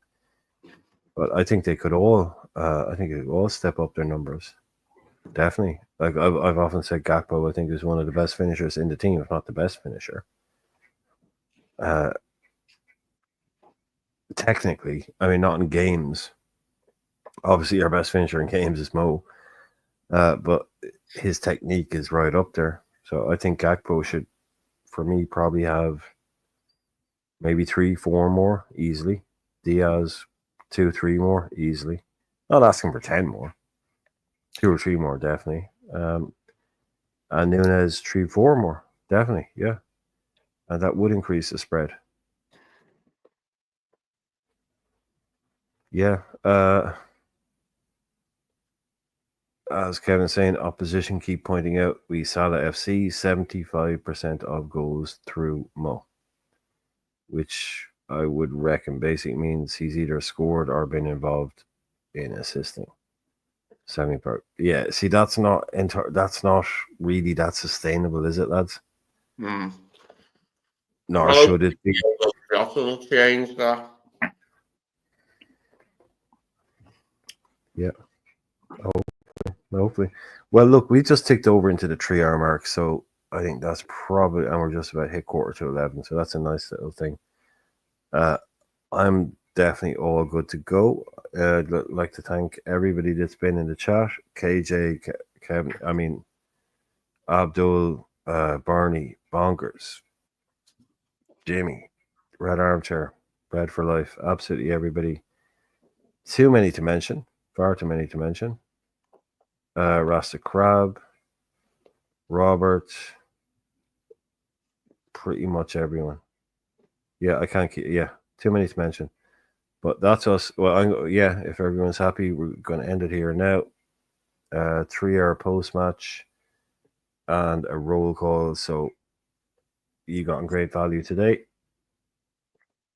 And we'll see you all again tomorrow. But as usual, we will give everyone a chance to say what they want to say. If 12 Man wants to pop back in, I know he's probably listened, say goodbye, or I'll leave it open for another minute. Lee, then I'll let Lee speak. Then I know JK's on mute and I can finish up with Delante. So Lee, final thoughts, final words, floor is yours. Yeah, thanks to everybody in the chat. We had a good discussion tonight and got covered quite a lot of ground. I do like the look of Benjamin Sesko, by the way. I think he does look like a decent player and could be a potential signing if we were to buy someone in the forward positions. Yeah, I think it's a good shout. Cool. JK, do you have any final words of wisdom? Any final words of encouragement? Any final words of doom? Whatever you feel like saying. Any recipes for a good curry? Anything like that before we go? Eat right, everything's good. Now, for me, bro, it's like this. Like when you look at the internet world, and loads of people arguing all the time on the internet. And the thing is, for me, Liverpool are top of the league, Premier League, and the European Champions League. We didn't have to argue with each other. That's it. Enjoy the moments, you know. And that is one moment. We're top of the leagues. Let's carry on. Look forward to Saturday's game. Violante? Yeah, once again, thanks to everyone, in the chat. And as I always say, be safe, take care of one another. Bon voyage, arrivederci, sayonara, 6 out of 6, top of the league, top of the Premier League, top of the Champions League, top of everything, top of the moon, top of the stars, top of the houses, top of the country. Top of the morning. Move. Thank you. Thank you very much. Good night, folks. Have a great time. Have a great evening.